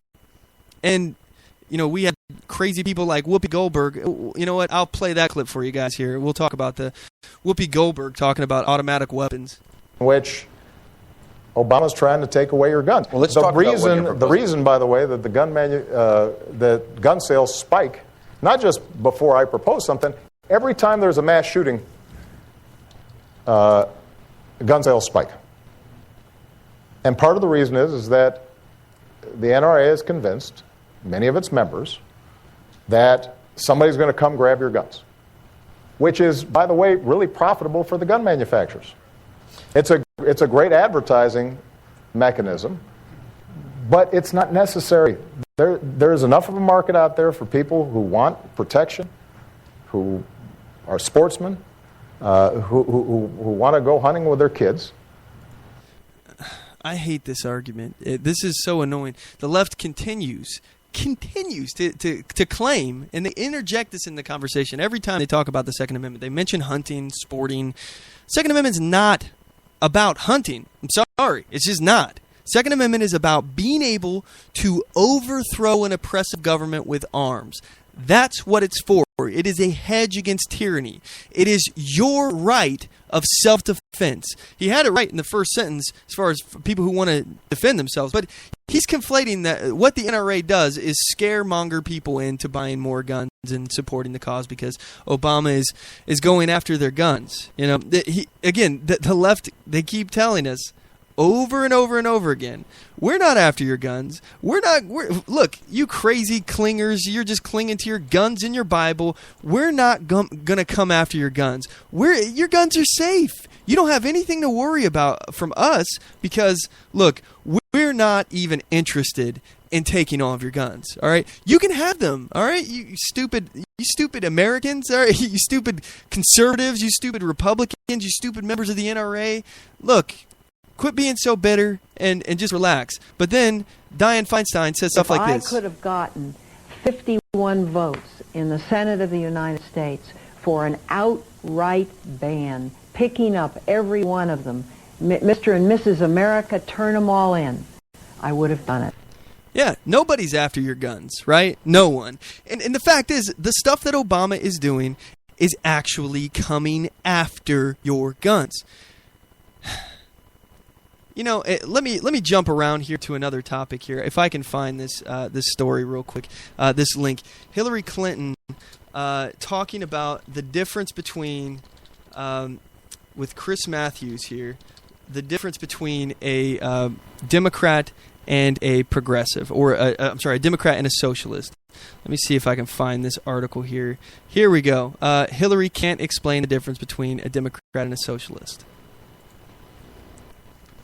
Okay, last question. We're running out of time. I want to try to help you, for this audience tonight, our audience, locate yourself politically in this country. Now, we have Trump out there, and we have Bernie out here. Now, Bernie calls himself... So first of all, he says he wants to try to help her. So this is obviously a favorable interview. It's MSNBC communists, so you know that they're very favorable to Hillary Clinton. A socialist. Nobody uses a derogatory term anymore. He loves to have that label. He's never ran as a Democrat. He runs against Democrats up there in Vermont. You're a Democrat. I'd say you're a pretty typical Democrat in the tradition of the Democratic Party. And Humphrey, the rest of them, Scoop, not even Scoop, I'd say Mondale, you're somewhere in there. What's the difference between a socialist and a Democrat? Okay, so seems like a simple question. You would think that a Democrat, a person who says that they're not a socialist, would be able to answer, right? And in terms of what we were talking about with Obama taking guns, all right, he's trying to demonize the NRA for demonizing him, trying to say that they're demonizing him instead of the other way around, which is what he's doing to the NRA. Keep in mind that he says, you know, what he's doing is not actually coming after your guns. First of all, that's adamantly wrong. That's just a straight up lie. As you know, anything that comes out of this man's mouth, if his lips are moving, he's lying. All right, so as far as the progressive ideology, all right, even if what he's saying is not going to make it harder for people to get guns, which it will, and it is, and it will continue, it will get worse, but the progressive ideology is socialist, all right? It's just socialist slowly, progressively, because it's not something that people want. And you have to disguise it. You have to implement it slowly, because if you outright show people, this is the end result, this is where we're going to take you, they're like, no, that's socialist. I don't want to be in a socialist society. We value liberty here and capitalism. These are things that we value. So, no, we don't want these things. But again, that is what a progressive is. So you ask a progressive, what's the difference between you and a socialist, and you're going to get this. Well, is that a question you want to answer, or would you rather not? Hold on. All right. Is that a question you want to answer, first of all? All right. He's like, I'm throwing it out. You can throw it right back. You don't have to answer it. No big deal. You're only a presidential candidate. You should be able to answer this simple freaking question. But I want you to know right now, I'm a big fan of pause faces. You know the faces you get when you pause a video? Right now I'm looking at an excellent pause face of Hillary Clinton. She looks like a deer in headlights. She's like, crap, crap, crap, crap. This is not good. All right, this is the face I'm seeing right now of Hillary Clinton, and it's hilarity. I'm laughing on the inside, but you know it's just crazy here with this situation because she can't answer this, and you're about to find out. I'll play for you what she says. She's not going to be able to answer this, and all she can do is divert and shift to another thing. And the reason why she has this other thing available to say, because she said this during the Democrat debates, this is a canned response. This is rhetoric. These are talking points that she has. And the reason why she has these talking points is Chris Matthews, a few months ago, you may remember, Chris Matthews asked Debbie Wasserman Schultz, what's the difference between a Democrat and a socialist? And she couldn't answer him then, months ago. Now, Hillary Clinton has asked the same thing, and you would think she would be prepared. You'd think she would have an excellent idea of what to say, not to divert the question, but to actually answer it from an ideological standpoint. If you literally are different, if you have the ability to explain the minutia of your differences, you would explain it here, would you not? You've had months to prepare your answer and really think about how you would answer this question, and this is what Hillary Clinton has to say. Well, you'd have to ask. Well, see, I'm asking you. You're a Democrat. He's a socialist. Would you like somebody to call you a socialist? I wouldn't like. Okay, so she's like, yep. You'd have to ask. She wants someone else to. Or she wants him to ask Bernie Sanders, what is the difference? You tell me what the difference, Bernie, is.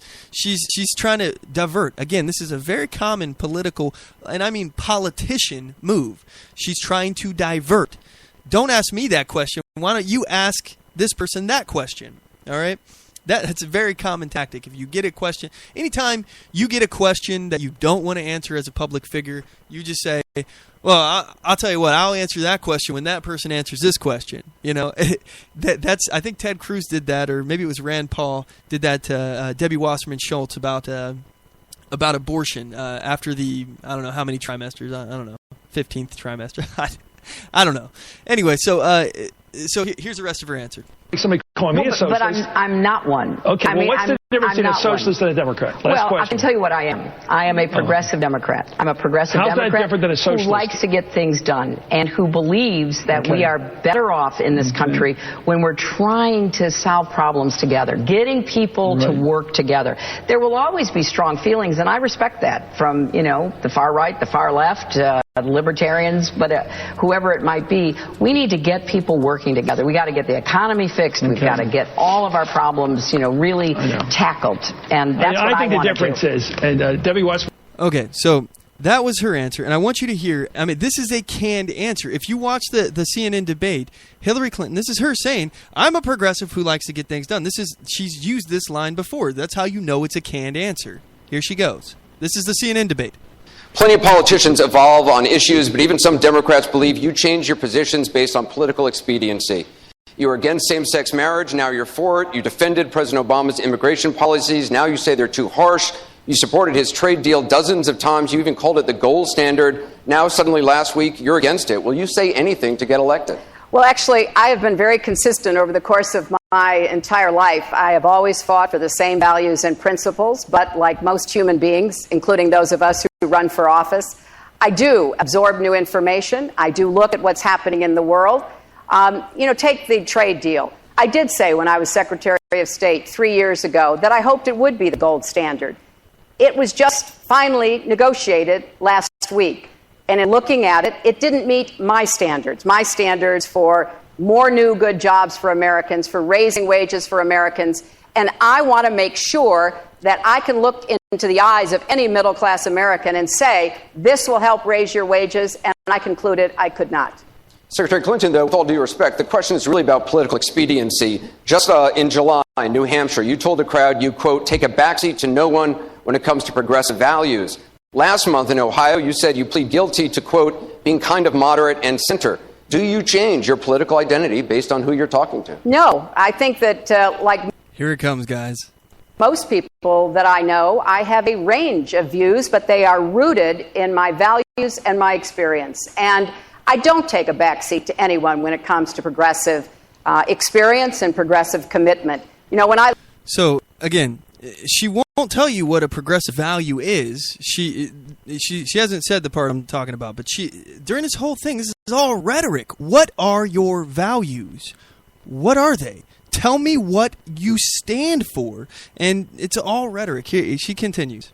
Left law school. My first job was with the Children's Defense Fund. Rhetoric. And for all the years since, I have been focused on how we're going to unstack the deck. And how we're going to make it possible for more people to have the experience I had. To be able to come from a grandfather who was a factory worker, a father who was a small business person, and now asking the people of America to elect me president. Just for the record, are you a progressive or are you a moderate? I'm a progressive, but I'm a progressive who likes to get things done. And I know how to find common ground, and I know how to stand my ground, and I have proved that in every position that I've had. Okay, all right. I'm sorry. I apologize for punishing you guys with that, but I just wanted to show that she's already said that line. Here it is again. I'm asking you. You're a Democrat. He's a socialist. Would you like somebody to call you a socialist? I wouldn't like somebody calling me a socialist. But I'm not one. Okay, what's the difference between a socialist and a Democrat? Last question. I can tell you what I am. I am a progressive Democrat. I'm a progressive Democrat. How's that different than a socialist? Who likes to get things done and who believes that we are better off in this country when we're trying to solve problems together, getting people to work together. There will always be strong feelings, and I respect that from, the far right, the far left, libertarians, but whoever it might be. We need to get people working together. We got to get the economy fixed. We've got to get all of our problems. All right, completely shifting, completely avoiding. Let's talk about the economy now. Let's not talk about what you were asked. You were asked a simple question. What is the difference between a Democrat and a socialist? You can't do it. You just can't do it, because if you do, you admit what the values are. Your values is socialism, except you don't think that it's palatable for the American people, and you're right. Nobody would willingly allow you to subjugate them in such a manner. Would allow you to steal their labor and give it to somebody else. Nobody would do that willingly. But when you progressively do it, you slowly implement these entitlement programs and you eke, away from the Constitution, little by little, just little by little. You're slowly chipping away at your liberties. You don't really notice it. It's the frog in the boiling pot. If you throw a frog into the pot when the water's already boiling, it'll jump right out. But if you slowly turn up the heat, you'll cook it alive. Anyway, we're going to cut to a commercial break. When we come back, we'll be in the overdrive hour. You guys don't want to miss this next bit. We'll be right back. I do solemnly swear that I will support and defend the Constitution of the United States of America against all enemies, foreign and domestic, and that I will bear true faith and allegiance to the same, and that I take this obligation freely without any mental reservation or purpose of evasion, pledging my life, my fortune, and my sacred honor. So help me God. Join us at oathkeepers.org.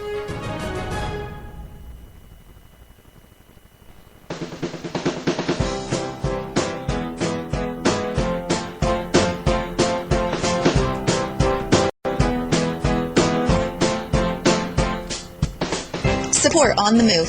Help us make this podcast bigger and better.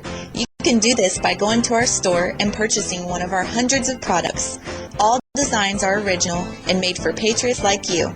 Just go to cafepress.com/OnTheMoveShow. We appreciate your support.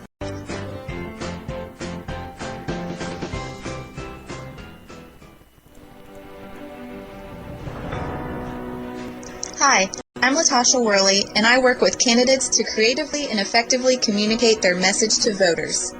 I offer professional graphic design services, from yard signs to flyers, from logos to vehicle magnets. Email me today at latashaworley@gmail.com. That's LATOSHA Worley@gmail.com for a quote on items for your campaign.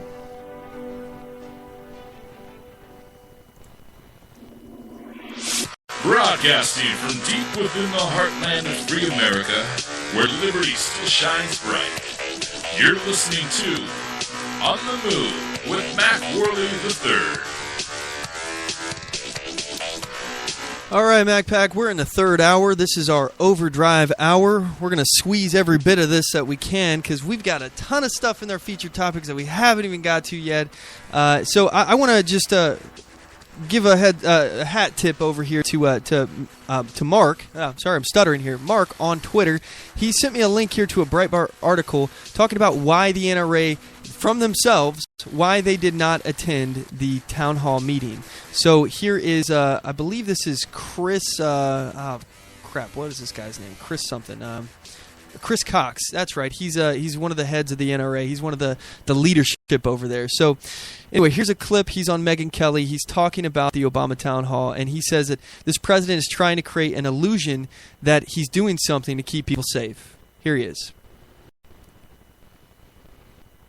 It's loading. And we begin tonight with our Kelly File exclusive. The NRA's Chris Cox with his organization's first response to President Obama. Chris, thank you so much for being here. So let's start with the notion that he wants to meet with you. He went on to say, if only you'll put aside your rhetoric and what he seemed to be describing as straw men when it comes to gun issues. Are you prepared to meet with him? Well, Megyn, let's be clear what this is really about. This president's trying to create an illusion that he's doing something to keep people safe. He needs to do that because the truth is his policies have failed miserably. We saw that materialize itself in San Bernardino when we had a terrorist attack. This president didn't use it as an opportunity to unite this country. He didn't use it as an opportunity to lay out a plan to defeat terrorism. He used it as an opportunity to impose more gun control on law-abiding Americans. He's so let's treating be clear. that as a case of gun violence as well. Exactly. This is an attempt to distract the American people away from his failed policies. So did we participate in CNN's event tonight? No, we didn't. We were offered one pre-screened question. Megyn, I know that you don't send your questions over to the White House, so I'd rather have a conversation with you that's intellectually honest than sit through a lecture and get one opportunity to ask a pre-screened question. Wow. I did not know that. One pre-screened question, so they can prepare an answer for it. You can't side blind, or hit them on the side blind side. There we go. Wow, man, I'm having a rough go of it today. Yeah, you can't blindside them with a good question like, what's the difference between a socialist and a Democrat? You actually have to give them an opportunity to, first of all, see your question, prepare a response, and that's all you got. You can't ask more than one, only one. You're invited though. He's got to play by our rules. This whole First Amendment thing where you have a right to say anything. And the whole idea that this is actually a town hall, you can just, anybody can talk. It's an open forum. We can all just, have an open, logical, reasonable discussion about it. Oh, yeah, right. So anyway, that's interesting. I don't blame them for not showing up. If that's the case, you can't even have a dialogue. I mean, essentially what Obama wants to do is give you a monologue. He wants to pound you over the head with his point of view, similar to what I'm doing right now, except he's not offering you a line to call in and give you as much time as you want or that I can provide. So, again, if you want to join today's conversation, the number of the show is 360-450-5625. Again, that's 360-450-5625. And he's going to pre-screen your questions. So I won't do that. You can ask me whatever you want, and if I can't answer or I don't feel like it, I'll let you know. But we'll see. Anyway, so we have a question on YouTube, or I'm sorry, on Facebook that I want to get to. Lauren, he asked, when will our ousted military leaders get together in uniform and walk up to the White House, tell the Secret Service to stand down, then waltz right on in and place our traitor-in-chief under arrest for the crimes we know he has committed? So, Lauren, thank you for your question. I certainly appreciate that. This will not happen. So if you're waiting for this to happen, I would stop because it's just not going to happen. The ousted leadership, the military leaders he's talking about, I'm assuming he's talking about the purge of the military that Obama did, basically to get the dissenting voices against the Obama administration strategies and antics to get them out of leadership positions in the military. Obama has done that. Basically, the people that are left are people that have drank the Obama Kool-Aid, essentially. So I understand where you're coming from on this. And again, this goes back to what we were talking about with the situation in Oregon, with the Oregon standoff. All right, this may be justified. I honestly do believe that we're living in a post-constitutional era right now. We no longer have the Constitution's protections. The only issue with this is that we're currently in a state of soft tyranny. And what I mean by that, this is a term that I picked up from Mark Levin, given a hat tip where it's due.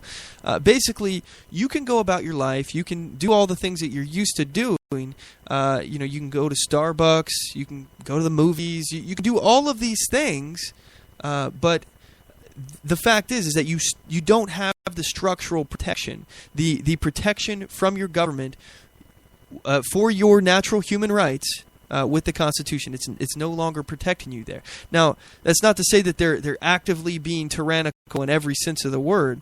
It's slow. It's a slow-moving creep that we're doing right now as a society. And as I said, with my, I do support the movement of what the ranchers are out there trying to accomplish. I support that.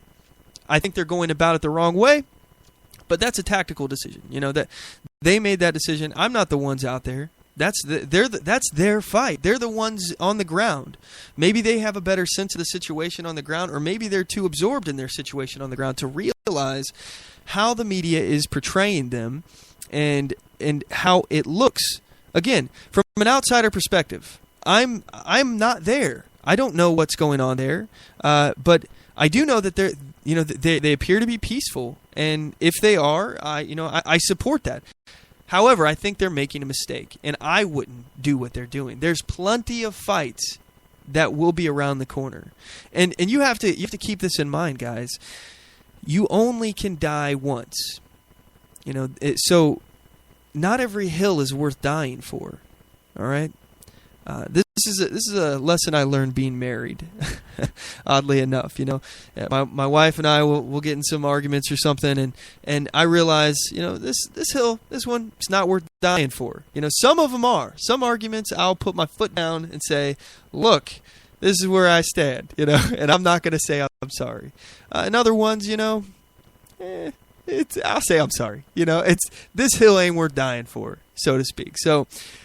In terms of that, let's relate that to this. Is this situation, is this the one that's going to spark a second American Revolution? I hope not. I mean, I don't want a new revolution. I don't think that that's a good idea. And the way things are right now, America's already a powder keg with all the leftists out there, and I don't think that a new revolution would go toward our favor. I think it would be instantly hijacked, and the left would take that over real fast. I just don't think it would work out well for us, and that is a concern when we're talking about things like the states' convention of the Constitution to make amendments to the Constitution. That could easily be hijacked too.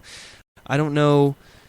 I don't know if it would be. I don't know what the support is. Regardless, my point on the state's convention, why I support it, is because if we wait too long on that, the liberals are currently indoctrinating people in college, and in a few decades, I don't think that will stand much of a chance, because we're going to be so outnumbered by leftists and statists in this country that any kind of attempt like that, the vast amount of people filtered out into the population that have attended college will be tainted by this statist ideology. And we're not, if basically, in terms of that, the Constitutional Convention, I'd rather have that fight now than later, because I think we stand a better chance to do it now if we're going to do it ever. So that's where I stand. But as far as going and arresting Obama, again, this would be considered probably an act of terrorism, something along those lines. These people would be demonized. The Secret Service would not stand down, so they would immediately be considered like a militia group and demonized, and that would just be another reason for Obama to come get your guns. I just don't think it would go well. Honestly, I don't think this will go well. So, anyway, let's see here. Let's go back to the town hall. Now, this is an interesting conversation here. This is a rape victim challenging President Obama on gun control. So here's a clip. Something you want to see. I think one question a lot of people have about you is, do you believe the fundamental notion that a good guy with a gun or a good woman with a gun is an important bulwark against a bad person with a gun. And before you answer, I want you to meet Kimberly Corbin. Kimberly was a college student in Colorado in 2006. Kimberly's right over there. She was raped by a man who broke into her apartment. She testified for 3 hours in the trial against him. Her attacker was sentenced to 24 years to life in prison, and I know that attack, Kimberly, changed your view of handguns. What's your question for the president? Absolutely. As a survivor of rape and now a mother to 2 small children, it seems like being able to purchase a firearm of my choosing and being able to carry that wherever me and my family are, it seems like my basic responsibility as a parent at this point. I have been unspeakably victimized once already, and I refuse to let that happen again to myself or my kids. So why can't your administration see that these restrictions that you're putting to make it harder for me to own a gun or harder for me to take that where I need to be is actually just making my kids and I less safe? Well, Kimberly. Boom! Mic drop. So here he goes. He's going to explain why. And I'm sorry, I really don't. We don't have much time. I don't want to take up much more with Obama yapping, but this is important. So let's go. First of all, obviously, your story is horrific. The strength you've shown in telling your story and being here tonight is remarkable, and so really proud of you for that.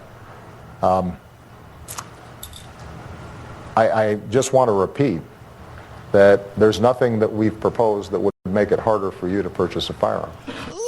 Liar! I'm sorry. That is a bald-faced lie. All right, this guy is the king of liars. Liar, liar, pants on fire, I say to you. He's trying to make it so that if you've received some kind of mental counseling or you're on some kind of drug for like a mood-altering drug, something along those lines, that it's reported, your doctor reports it to the federal government and they take away your gun and your ability to buy a gun. You're not able to get any of that. So, question, do you think that the woman who was victimized and raped, do you think she had any kind of counseling afterwards? Do you think that she sought some kind of medical profession or mental health professional possibility there? Maybe you think she was on some kind of mood-altering drug, maybe some kind of antidepressant afterwards. There's potential for that. We live in a society where they're giving you a pill, shoving it down your throat every 10 seconds. You go into a doctor's office and they don't want to help you. They want to shove a pill down your throat, a fistful of pills. So this is just like the same thing that's happening with the prison system. All right, it's the felonization of everything. Everything is a felony now. Again, something where there's a crime and there's no victim, that's not even a crime at all. But now it's a felony. Drug possession, that's a felony. Unbelievable. So now they're doing the same thing here to try to make it, because felons can't get guns, felons can't vote. I wouldn't be surprised if the mentally ill classified by this legislation or executive order that Obama's trying to ram down our throats. Again, not a legislation. He's the president. He's the executive branch. His job requirement is to enforce the laws that Congress passes, not to decide what laws he's going to enforce, not to make up his own laws, none of that stuff. It's to enforce the laws. That's it. So he lied. He just straight up lied to a rape victim. Just FYI. The stuff he's doing will make it harder for victims of rape to get guns, to protect themselves so they won't be victims again. But, okay, moving forward here, let's see. I want to play, before we move into the next segment here, I want to play a clip here from Rand Paul, his conversation about Obama's gun control action on The View with Whoopi Goldberg. The president broke down in tears yesterday talking about his plan to curb gun. Like I said, this is The View with Whoopi Goldberg. Violence, and you have said that you're going to fight him tooth and nail. Okay, so they're showing a clip here in the show. Obama is crying. He's got a tear, one solitary tear rolling down his cheek, like those that Native American in that one commercial where somebody threw trash at his feet as he's walking on the side of the road. That's what he's like right now. He's got this solitary tear. So sad, and I just don't believe that this is real. He's had so many opportunities to cry about Sandy Hook. He was crying about Sandy Hook. It's like it's the first graders, and it's sad. This is a tragic event. If anybody could cry about it, this is a good. I mean, this is one of the most justifiable events in human history to cry about.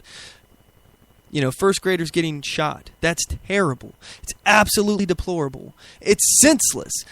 But the fact is that he's crying now, right now.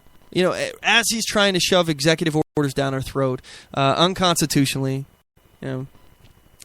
He's trying to move the American public emotionally. Again, his arguments are not logical. As he said, we're not talking about fiction, all right? We need to talk about, reality here, right? So his reality is emotion. That's what he's trying to push down the American people's throat. You should realize this is such an emotional issue, and just, you're a terrible person if you do not agree with my draconian gun laws. That's what he's pushing. And he's crying to try to get the uninformed, emotional voters on his side. So, anyway, this clip continues. On it. And so I am so eager to hear what problems you have with the president's plan. Well, I think if you ask Kelly or I, how did we react to the shooting of children, it's like anybody else, horrified at that, to think that our kids could go to school and be shot. So I think whether you're on the right or the left, we all have the same sense of recoil at the horror of this. My main opposition to this is constitutional, that laws are supposed to be written by the legislature. And you say, oh, that's no big deal, the Congress won't do what they're supposed to do. Right. The problem, though, is if we allow the precedent of a Congress not passing laws and the president doing it, you might get very dangerous things like, let's say, internment of the Japanese, or let's say spying on all the civil rights leaders, or spying on the Vietnam War protesters. It's been done. That's what I mean, but it's all done because of too much executive power. The checks and balances are incredibly important to me, and Montesquieu was one of the philosophers that our founding fathers looked to, and he said that when the executive begins to legislate, that a form of tyranny will ensue. But if you were in his position, what would you do? He can't seem to get any traction. He can't get any... He has to come to Congress. He has to come and talk to us and try to work it out, and some of it's difficult. He hasn't done that? Some. I've worked with him on criminal justice reform, and I've been to the White House, and I've applauded some of the things he's done with commuting sentences of people who have been put in jail forever for nonviolent crimes. Right. But with regard to this, the difficulty is background checks. I don't object to background checks. And just say, well, why don't we close the loophole of... So this is where I differ from Rand Paul. I object to background checks. They do nothing. All they do is make it harder for the average law-abiding citizen to get a gun, more red tape, and it actually does not serve a purpose, because anybody who's dead set on getting a gun to hurt other people can do so through the black market. They can steal a gun. They can have somebody straw purchase a gun, which is illegal, by the way, but again, it doesn't matter if it's illegal because people will do it. Criminals who are going to get a gun for the use of a crime, they don't care that it's illegal because they're planning on using that gun illegally anyway. So the whole idea that you go through a background check, what you're going to see is pretty much only the law-abiding citizens are going to submit to that. Everyone else who really wants a gun to use in a crime is going to find it some other way. And the people that aren't going through the criminals that aren't going through the black market will just find another way to commit that crime, like a knife, a baseball bat, their fists, a car, anything along those lines. There's so many different ways. The only answer in this scenario is to make sure that everyone in society can get access to a gun. And you make sure that the bad guys don't get a gun by not letting them out of jail. That's how you do it. People who use a gun to hurt somebody else, you lock them up, you throw away the key. In the days of old when it was, just villages, you would banish that person. And that would be a great solution. Banish that person. I'm fine with that. Only problem is we don't live in those days anymore, so that's not really an issue, or not something we can do. Now, we imprison that person until the threat is not likely to be there anymore with them, until they're not likely to be a threat anymore, and that we talk about paying your debt to society. That's a debt you pay, not some mandatory minimum sentence, not something like an arbitrary number of time. We keep your ass in a jail cell until you are not a threat anymore. And how do we know that you're not a threat? I don't know. You have to convince us. The burden of that is on you. We've already proven that you're guilty by getting your ass in jail. Now you have to prove that you're not a threat anymore. How do you do that? I don't know. But if we only kept people in jail who are serious criminals, the hardened criminals that we need to get off of our streets, we'd have plenty of room for people like that in jail. Even if we'd never let them out. And wouldn't that be a big deterrent? Killing somebody, murder. That's a life imprisonment. You don't get out. That's it. You're in jail. Sorry, bud. If that was the case, I personally, as a libertarian, I don't see any issue with that. Life for life. I mean, I think now, especially if you're talking about intentional murder, premeditated murder, those kind of things. I don't understand. But in the process right now we're letting these hardened criminals back out on the streets to commit more crime, and we're filling our prisons instead full of these nonviolent drug offenders. Which again, I support Rand Paul in this position. I think these people need to get out of jail. That there's no crime because there's no victim. The only person hurt here is this individual for choosing to do drugs, and. What do you get? You're gonna hurt somebody who's hurting themselves by locking them up in jail. It's that whole thing I said. Doing drugs will ruin your life. So if you do them, I'm going to ruin your life by throwing you in jail, putting a felony on your record, and you're never going to be able to get a job. You're going to fall into the cycle of not being able to get unemployment. And it's basically going to make you end up back in jail. Because you're going to have to do something to make some kind of income if you can't find a job elsewhere. And a lot of people turn to crime. So. This is very frustrating. So, he's talking about Obama. He continues, and Whoopi's about to step in here, and this is just ridiculous. The private transactions. See, they did that in California. They closed the loophole, and it's illegal to have a private transaction. Yeah. So, again, that's not a loophole. That's a citizen. He's talking about the private transaction, private sales. That's what they call the gun show loophole, is me selling a gun to you in my same state. All right, it's an interstate transaction. Again, the Commerce Clause of the United States Constitution, the one the federal government, the federal government has to go by. The Commerce Clause only gives the federal government the authority to regulate interstate commerce. What that means is commerce between states. So if you're selling a gun to somebody within your state, the federal government has no right to restrict that. Because it's not interstate, that's intrastate. Now, if you're selling it across state lines, the federal government can regulate that unconstitutionally because the right to keep and bear arms shall not be infringed. So the Second Amendment protects that, but they violated that, and they've started regulating interstate commerce of firearms unconstitutionally. But I digress. So this is what he's talking about. But in San Bernardino, it still happened. Why? Because in order to police private transactions and have background checks, you would have to know where all the guns are all the time. And so what we fear is not the registration. I think you'll find this from most pro-gun people. We don't fear the background checks. We fear that you would have to register all guns in order to know to have a background check. And I would agree. I absolutely agree. I'm not going to support anything that would lead to a registration. If you have to get a background check for every single firearm that's bought, they can build a database, they can find out who has what. And in order to track down private sales, again, they talk about a private sale loophole. If you're doing this, you have to, in order to regulate this, to register your firearms in order to really control who has what firearms. And you can track down who this belonged to and then punish people for this. But again, this is not an issue. Criminals aren't going to submit to this, so this still won't work. Even if you register, it won't work. The only thing left would be confiscation. And now that they got this big registration of who has what, who has all the guns, they know exactly where to go to get them. And that's the next step. That's what happened in Nazi Germany. I want to ask you this because I'm a gun owner. I don't mind that you know that I have a gun. You can come in my house and look for it. You can get all whatever you need. I don't understand. Okay. Yeah. I should just leave it at that. She doesn't understand. That's it, right? We should just leave it there. I don't understand. Look, Whoopi. First of all, she just did the whole, I've got nothing to hide. You can come look in my house. You can, you can inspect my stuff. You don't have a warrant. I don't care. You're invited in. Come look through my house and register my firearm. Got nothing to hide. She doesn't understand, though.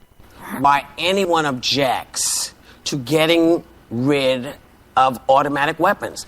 Okay, so getting rid of automatic, where did this come from? Who's talking about automatic weapons? Anybody? We're just talking about a gun show loophole. She's talking about automatic weapons. Does she realize that it's very, very difficult to get an automatic weapon? You have to get a tax stamp. You have to. This just shows her her lack of information on this subject. She does not know a whole lot about guns, gun laws. She doesn't get it because, first of all, you have the economic side of guns, all right? And they cost thousands, tens of thousands of dollars for automatic weapons. You have to get a tax stamp. You have to go through all this. It takes years of background checking and all the bureaucratic loops you have to jump through to get an automatic weapon. It takes years. And she's like, I don't understand automatic weapons. What's the deal? Who wouldn't want to get rid of automatic weapons? Well, first of all, the Constitution says the right to keep and bear arms shall not be infringed. So right there, boom, you can't do it. You can't do it. That's it. That's it. Sorry, you don't understand. It's really that simple. You don't even have to go that far into the Constitution. You can just stay in the Bill of Rights, and you'll understand why they can't do it. Sorry, Whoopi. I'm sorry if you don't like that answer. But as you said, you don't understand. And in terms of crime that's happening with automatic weapons, very few crimes are happening nowadays. Very few gun deaths are happening these days with automatic weapons. What the lion's share worth of gun deaths are happening with handguns.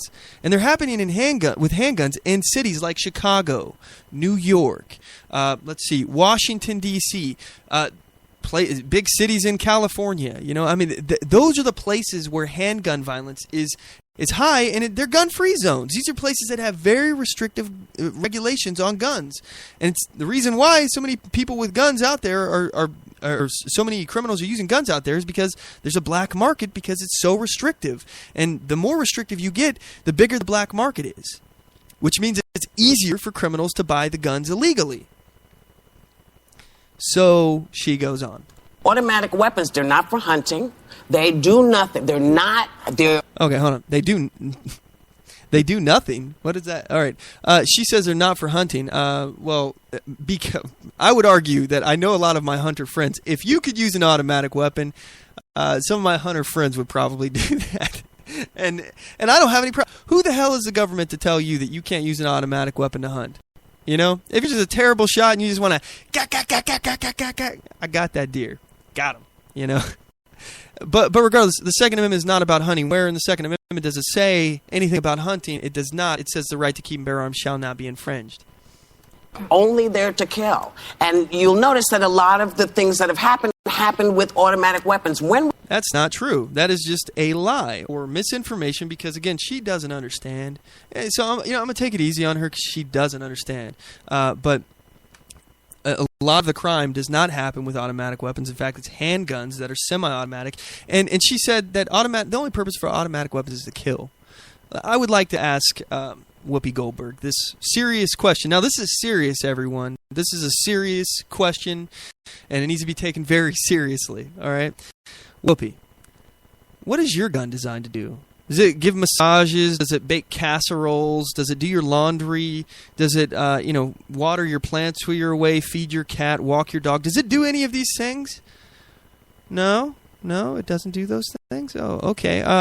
Is it? Oh, you know what? It's a great paperweight. You put it on your desk, keeps your papers from blowing off. That's what it's for, right? It's not designed to kill, right? No, of course. All guns are designed to kill. That's the purpose of a gun, to kill. It is a tool used to kill. And like any tool, they have their uses. And like any tool, they can be misused. And it can result in people getting hurt. And the issue is not to punish the person who not to punish the tool or the people, prevent people from getting the tool because some people in society will misuse them. It's to punish the people who misuse the tool and hurt other people, who violate the non-aggression principle. People who do those things, who hurt others, who take others' things, those are the people that should be punished, not everyone else in society, because that tool has a very important purpose, to kill people who are trying to do harm to you, your family, take your things, or your liberty. That's what that tool is for. And this tool, unlike any other tool out there, has been prohibited from the government regulating it whatsoever. You cannot infringe upon this tool. Like you can if you want to ban hammers, you want to ban knives, okay, I might be able to make the argument that those would classify as arms if they could be used like that, because technically you're using them as a weapon, so technically that's an arm. But from the leftist point of view, again, I've made this statement before. This comparison, I could understand from the leftist point of view, following the Constitution, if they wanted to ban, for example, let's say tanks. Okay, because the right to keep and bear arms shall not be infringed. That's the bear part is very important. That means to hold. So you can't hold a tank. A tank holds you. Like an anti-aircraft weapon. The chair things that you spin around and you sit in. Those bear you. You don't bear it. So I can understand from the statist point of view, if they wanted to regulate that, following the Constitution, there would be an argument there to be made. However, I would disagree with that argument. Again, first of all, who is going to buy those things? All right, people who can afford them. The people who can afford them, if they really wanted them in the first place, they're going to get them because they have the money to buy them on the black market. They have the money to get them. So, really, you're not doing anything. You're not preventing anyone from getting it. You're only preventing the people that aren't a threat to you because they're following the law. That's it. That's what you do. When you ban these things, that's what you're doing. You're only preventing the law-abiding from getting them. That's it. So every criminal who wants one will get one if they can afford it. And what they're trying to do is they're trying to make them unaffordable. So, again, even if they did that, they make these things, the bullets cost $1 billion. One bullet, $1 billion. A gun, $1 trillion, okay? If they do that, nobody's going to have the guns except for the people that currently have the guns and can make their own ammo. And it doesn't matter anyway because you can make your own ammo. You can make your own gun. With a little bit of machining know-how, you can do all these things. So none of this stuff would matter. Or you can get the gun from the police, which, by the way, in one of these articles here, that I have, there was a recent attack. Again, I told you that our government is leaving us wide open for attack with the border wide open and the fact that they're trying to get us involved in Syria and they want to cover up the economic collapse that's coming. They want to blame it on something else other than their economic policy. They need a scapegoat. So they're leaving us wide open and vulnerable. They're bringing in Syrian refugees. And now we find out that in Chicago, I think it was. Oh, no, this is Philadelphia. Excuse me. In Philadelphia, this is a bearingarms.com article. This link was sent to me from one of our listeners, Aaron, a good friend of mine. And this is by Bob Owens, January 8th, 2016. So in Philadelphia, a police officer was ambushed by apparently a Islamic-inspired or ISIS-inspired terrorist. So this is a lone wolf guy. He was actually inspired by ISIS, and he decided to try to shoot a police officer while in his car. The guy, let's see, the terrorist name. I'm not going to say his name. I'm not a fan of saying their names unless I have to. Let's see here. So the terrorist, he flagged down the police officer, and as he stopped the car, the terrorist opened fire with what appeared to be a Glock 19 9mm pistol from just 3 or 4 yards away. A security camera caught this guy advancing as he fired, with his final shots being fired at point-blank range through the squad car window in an obvious assassination attempt. Instead of putting his hands up and turning his head away from the fight, as many people would have done instinctively, the police officer, his name is Harnett, Jesse Harnett, he drew his own weapon and fought for his life. So basically, this guy, he was shot a couple times in the arm. The police officer was shot a couple times in the arm, and I don't know if this guy died here. Officer Jesse Harnett, 33, was hit 3 times in the arm and taken to Penn Presbyterian Hospital, where he was reported in stable condition but faces a long recovery ahead, authorities said. The suspect gunman, identified by a name that I'm not going to say, age 30, of Yadan, also was wounded by fire from Harnett and taken into custody after attempting to flee, police said. Officers also recovered a black 9mm semi-automatic pistol. The shooter in the attack is seen wearing Muslim garb, a long white robe over dark pants on surveillance video, according to police sources, but officials have not said if they believe religion was a factor. Yeah, right. So, This guy has been self-identified or self-radicalized by ISIS, and we're bringing in refugees. They're leaving the door wide open for us to be attacked. They're going to blame this new attack, the big one that's coming. We don't have to worry so much about lone wolf attackers. They do stuff like this: lone gunmen, somebody stabbing somebody. These small little events that, again, just goes to show you. And this is the question that Anderson Cooper was just asking Obama. Do you believe that a good guy with a gun can stop a bad guy with a gun? The left likes to tell us that you're more likely to get killed with your own gun than you are to save yourself with your own gun. That's just not the case. Look at what happened to this police officer. People who are trained with firearms, who know how to use firearms to defend themselves, can and do every day in America. It's not just the police. It's not just the police. And by the way, if I'm remembering this correctly, I believe that this guy was a refugee, if I'm not mistaken. Maybe I'm wrong about that. Don't quote me on that. But I do know that this firearm that he had, it wasn't acquired legally. As you know, they always say, this must have been, as Obama's saying, a background check loophole, at a gun show. He must have got it at a gun show or a private transfer. You think? No? Oh, well, then Obama's also talking about that he wants to prevent people from being able to pass guns down to their children in trusts, and he's going to make that difficult and impossible to do. So basically, and this is helpful for people who have automatic weapons, for example, because it costs tens of thousands of dollars to do, and you got to go through all these background check processes, and again, it depends on the state, and also depend on the federal law. I'm not extremely familiar with federal automatic weapon laws because I don't have an automatic weapon, but you might not even be allowed to touch that gun. So. Especially if you're in places like Oregon, where it's got SB 941, or Washington, where it's got I-594, you're not even allowed to touch that gun without a background check. So if you put it in a trust, it protects that gun in case you died. And you can secure this weapon and make sure it's able to be passed down to the trustees of the trust. So Obama's like, oh no, trustees, they have to have a background check because criminals are really using that. So did this shooter in Philly, did he get his gun through a trust? No. How did he get it? Oh, apparently it belonged to the police. Somehow he got a gun that belonged to the police. He either bought it from somebody who stole it from a police, or he stole it himself. Again, this is the point, is that even a gunless society where, and this is the ideological left, the statist left, they're not anti-gun. They only want the government to have the guns. They don't want you to have the guns. They only want the government to have the guns. And when they take the guns out of your hands and they only give them to the government, what they ensure is that only the criminals and the government will have those weapons. Because criminals can and do steal from the government their weapons. So, again, the only people that are screwed in this deal are the law-abiding citizens who didn't want to violate the law in the first place. But I digress.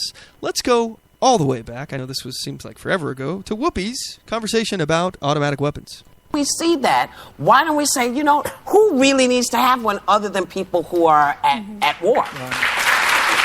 Yeah, what is it? Who the heck would clap at that?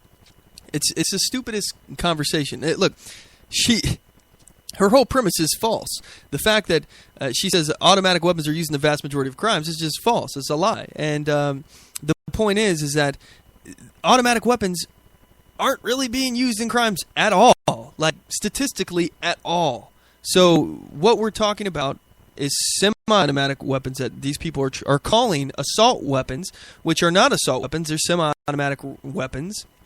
And my guess here is that Whoopi, uninformed as she is, her gun, which is designed to kill, by the way, is very likely a semi-automatic weapon as well, which is the kind of weapon that Obama is trying to make more difficult for people to get, and that all these gun control activists are screaming about. Truly automatic weapons we don't have. We banned truly automatic weapons, I think, in 1930. Right, but we still got a lot of them around. Come on. Well, No, we don't. We actually don't. There's some that are grandfathered in, but I got a question for you, gun enthusiasts. Have you seen a lot of them around? Have you seen a lot of automatic weapons just laying around? You know, you go to your gun store, local corner, gun store, whatever, and you're looking at, hey, how many automatic weapons you got for sale in here? You got any of them in here? No, but probably not very many. I can tell you that being in the military, all right, I have held very few automatic weapons outside of my time in the military. Very few, because they cost a fortune. If you're talking about economic supply and demand, when something costs a fortune, there's going to be less people buying it. There's going to be less of them bought because it's so freaking expensive. And this is an artificial cost. This is artificially propped up because it's government restrictions. It's not because, there's no way that people would just, trying to think how to word this here. In economics, all right, if something is super expensive, if something's been price gouged, for example, and it costs like back in the day, imagine like the first Macintosh computers, okay? It was like $10,000 for a computer. It was super expensive. But what happened is all these people who are moving into this industry, they see, wow, there's a lot of money in this business. This is a big money industry. I can make a lot of money doing this. $10,000 for a computer. I'm gonna get in the computer business. So people go into it, and what that does is it increases the supply and drives down the cost. So because there's more of them in the market, it's able to meet the demand, and the cost goes down. So we can't even do that with firearms, automatic firearms, because the government has artificially created the high cost because you can't produce them like you could. So anyway, this nonsense goes on. We have is not automatic weapons, so we have semi-automatic. So they fire in a fairly fast sequence, but you can't pull the trigger and they come like a machine gun. Those are no longer out. But you know what I'm saying. Yeah. You know what it I'm is that there's a... No, see, Whoopi doesn't even know what she's saying. A repetitive fire. People do hunt with them, and people do also shooting and sport shooting and target shooting and things with these guns. And come to Kentucky, and I'll introduce you to there are a lot of people who like and enjoy this as a sport. But the other problem is if we're going to take away ownership of specific types of guns, you really have to modify something that big as to either be legislation or even possibly a constitutional amendment. We can't allow one individual to do it. And here, I'll give you an example why. All right. We're done with this clip. So let me see. We got tons of stuff we never even got to. I went way off the reservation here, guys. So let's go back here. We got 14 minutes. Let's wrap it up with these last few. I'll try to wrap this whole ball of wax into one. We're not going to get to the what might America be like with Ted Cruz or Hillary Clinton as the president, but let's ask: is this American experiment in self-governance over? And let's combine it with why it's important that we don't give up the fight. So, I would say that the society we have now. All right, the way that things are right now, it's only gonna get worse from here, gang. I really I hate to seem pessimistic, but unless we are able to radically take back our colleges and actually give, I'm not saying only just one point of view in college, like a conservative or libertarian point of view in colleges, but actually teach both sides of the coin. Because as a college student, I'm telling you, they only teach one perspective, and it's liberal, and not in the classical sense of the word. It's leftist, statist, and they state it like it's fact. They state things that are unproven to be fact, that are theories to be fact. Like, for example, they say that human caused climate change is a real thing, and it's caused by carbon dioxide. This is unproven. It's a theory, not a fact.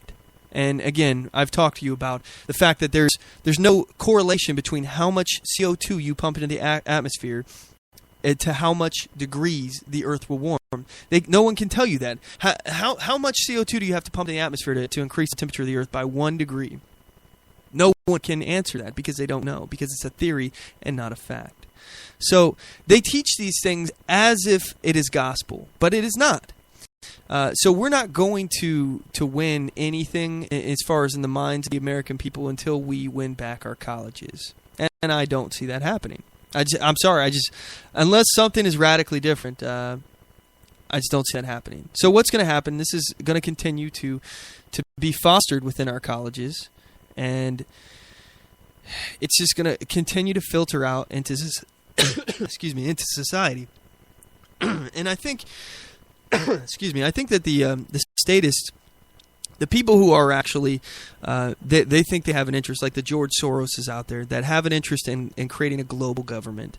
I think they've messed up, because if they would have waited 20 or 30 years to implement this plan to control the collapse of the economy, to actually start collapsing the economy now, if they hadn't got so greedy or whatever that caused them to do this so fast, they may have actually had a real good shot at at turning this country into something completely different. I think they would have had a really good shot at turning this into a socialist country. And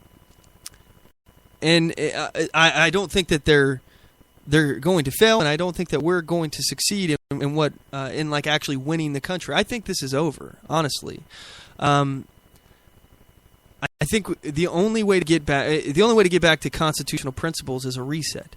And what I mean by that is a complete collapse of this system, this government. And I'm not advocating for that, but I think that's what it will take. I think as we are in this society now, I think we're going to see a steady, slow progress towards more statism. Maybe I'm wrong, and I hope we can figure out something that will be able to turn the tide, that will convince people that it's cool to be free. Liberty is cool. This statist stuff, that's what's not cool. People, when you feel the yoke around your neck of tyranny, that's not cool, and most people resent it. Liberty is cool. I don't know how it became uncool. I don't know how statism and tyranny, how that stuff became cool in colleges. I don't understand it. But somehow it did. And I don't think that this is going to go back. I don't think that once you remove the constitutional protections, I don't think that it gets better from there. I don't think that you put the genie back in the bottle. Maybe I'm wrong, and I hope I am. Which is why it's important that we don't give up, because we still have a chance here. We still have a chance. Now, I don't think it's going to matter. I mean, it's as far as what we do, but that's just my opinion. I think this thing is already primed for a crash, and I think they're controlling it to crash. And I think that they want the U.S. government gone. I don't think that they want a U.S. government anymore. So what's going to happen is they're going to pull the rug out from under everybody. And I mentioned to you guys before that there's a difference between the culture of the country and the culture of the city. And really, this is the dynamic that we have right now. We have the city folks and the country folks who are diametrically different in every way. And I think what's going to happen, and why I think they've messed up, is they've done this too soon. And if this is their agenda, the 20 or 30 years too soon. If they would have waited 20 or 30 years, everybody who's in college now would be leading the world then. And the people that are, between there and the people in college then, in 20 years from now, 20 or 30 years from now, everybody would be liberal, and they would win that way. It's a big deal for them to control colleges the way that they do. So the issue now is that there is this split between the country and the city. A lot of the city folks are statists, and a lot of the country folks are conservative or libertarian or religious or whatever that gives them this moral guide that they go off of through their daily life. Unlike statists, which their only moral guide is what the government tells them they can and can't do. That's it. That's their moral guide.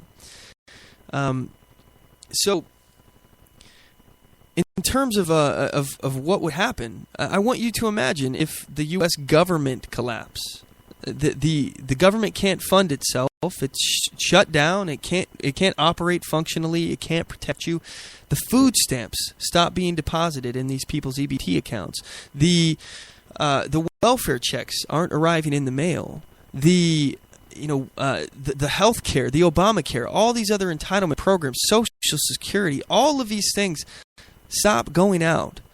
So what's going to happen? You know, one of my friends I was talking to the other day, you know, he was like, you know, all that would happen is people would vote in more statists. That's what would happen. And it made me chuckle a little bit. You know, no offense to him. I mean, he's a really smart guy, but there's not going to be any votes when people don't get their money that they think that they're owed, they're entitled to. When they're not able to put food on their table because the government isn't sending out checks, they're going to burn the city down. I want you to think about how much racial tension there is already in the country right now with the Black Lives Matter movements. Most of these cities are powder kegs, ready to blow. They're just ready to blow up. And what you're going to see is the cities eating themselves alive. And the people that are going to be left are going to be the people in the country, the people that prepared, the people that saw the writing on the wall and took steps to prepare themselves. So I don't think that we need a new revolutionary war. I don't think we need to overthrow the government. I think that we need to continue to fight, and hopefully we'll be able to find a peaceful way to get this done. Hopefully we can open the eyes of statists and let them know this is wrong. This is not the way to go about doing it. You know, and show them how freaking cool liberty is. That's really important, because if we do that, we can keep this country. And I think we got something here worth fighting for. I think we have something, if we can recover it back to constitutional principles. It's not that much to ask for, guys. Just follow the Constitution. Respect natural human rights. I mean, it wouldn't hurt if you followed the non-aggression principle either. And people actually understood what that was. You know, I think we'd be better off. And I think we have something worth protecting. So that's why I don't want to stop fighting. That's why it's important that I'm willing to give up. And I've been told, you know, well, if you believe that the statist government is going to turn a key and suddenly turn on the machine of tyranny, aren't you putting yourself at risk by speaking out against it? My answer to that is no.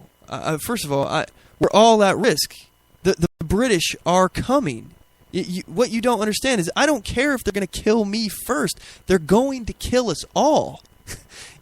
So if Paul Revere decided not to go warn everybody that the British are coming, it doesn't change the fact that the British are indeed coming. I'm on this mic right now to tell you guys what is happening, in my opinion, you know, and to let you know what I think maybe you could do to protect yourself. I'm ringing the alarm bells. The British are coming. The British are coming. The statists are coming. And I'm hoping that we can correct the path, and I hope we can do so without bloodshed, without violence. Again, I'm a pacifist. I don't want anyone to be hurt. I don't want this to be a bloody revolution. I don't think a revolution would end up in our favor. Again, it would probably get hijacked by the statist left. But ultimately, what I'm doing is trying to help you prepare, because I know who's going to be left. It's not going to be the statists. Those guys are going to tear themselves apart, and they're going to try to tear us up with them. But I know you're not going to let them tear you up. Especially if there's no government, we're living in a lawless society, anarchy. We got guns. The statists don't. You know, we're not going to attack them, but we're sure not going to let them hurt us or our family, try to steal our property. We're just not going to do it.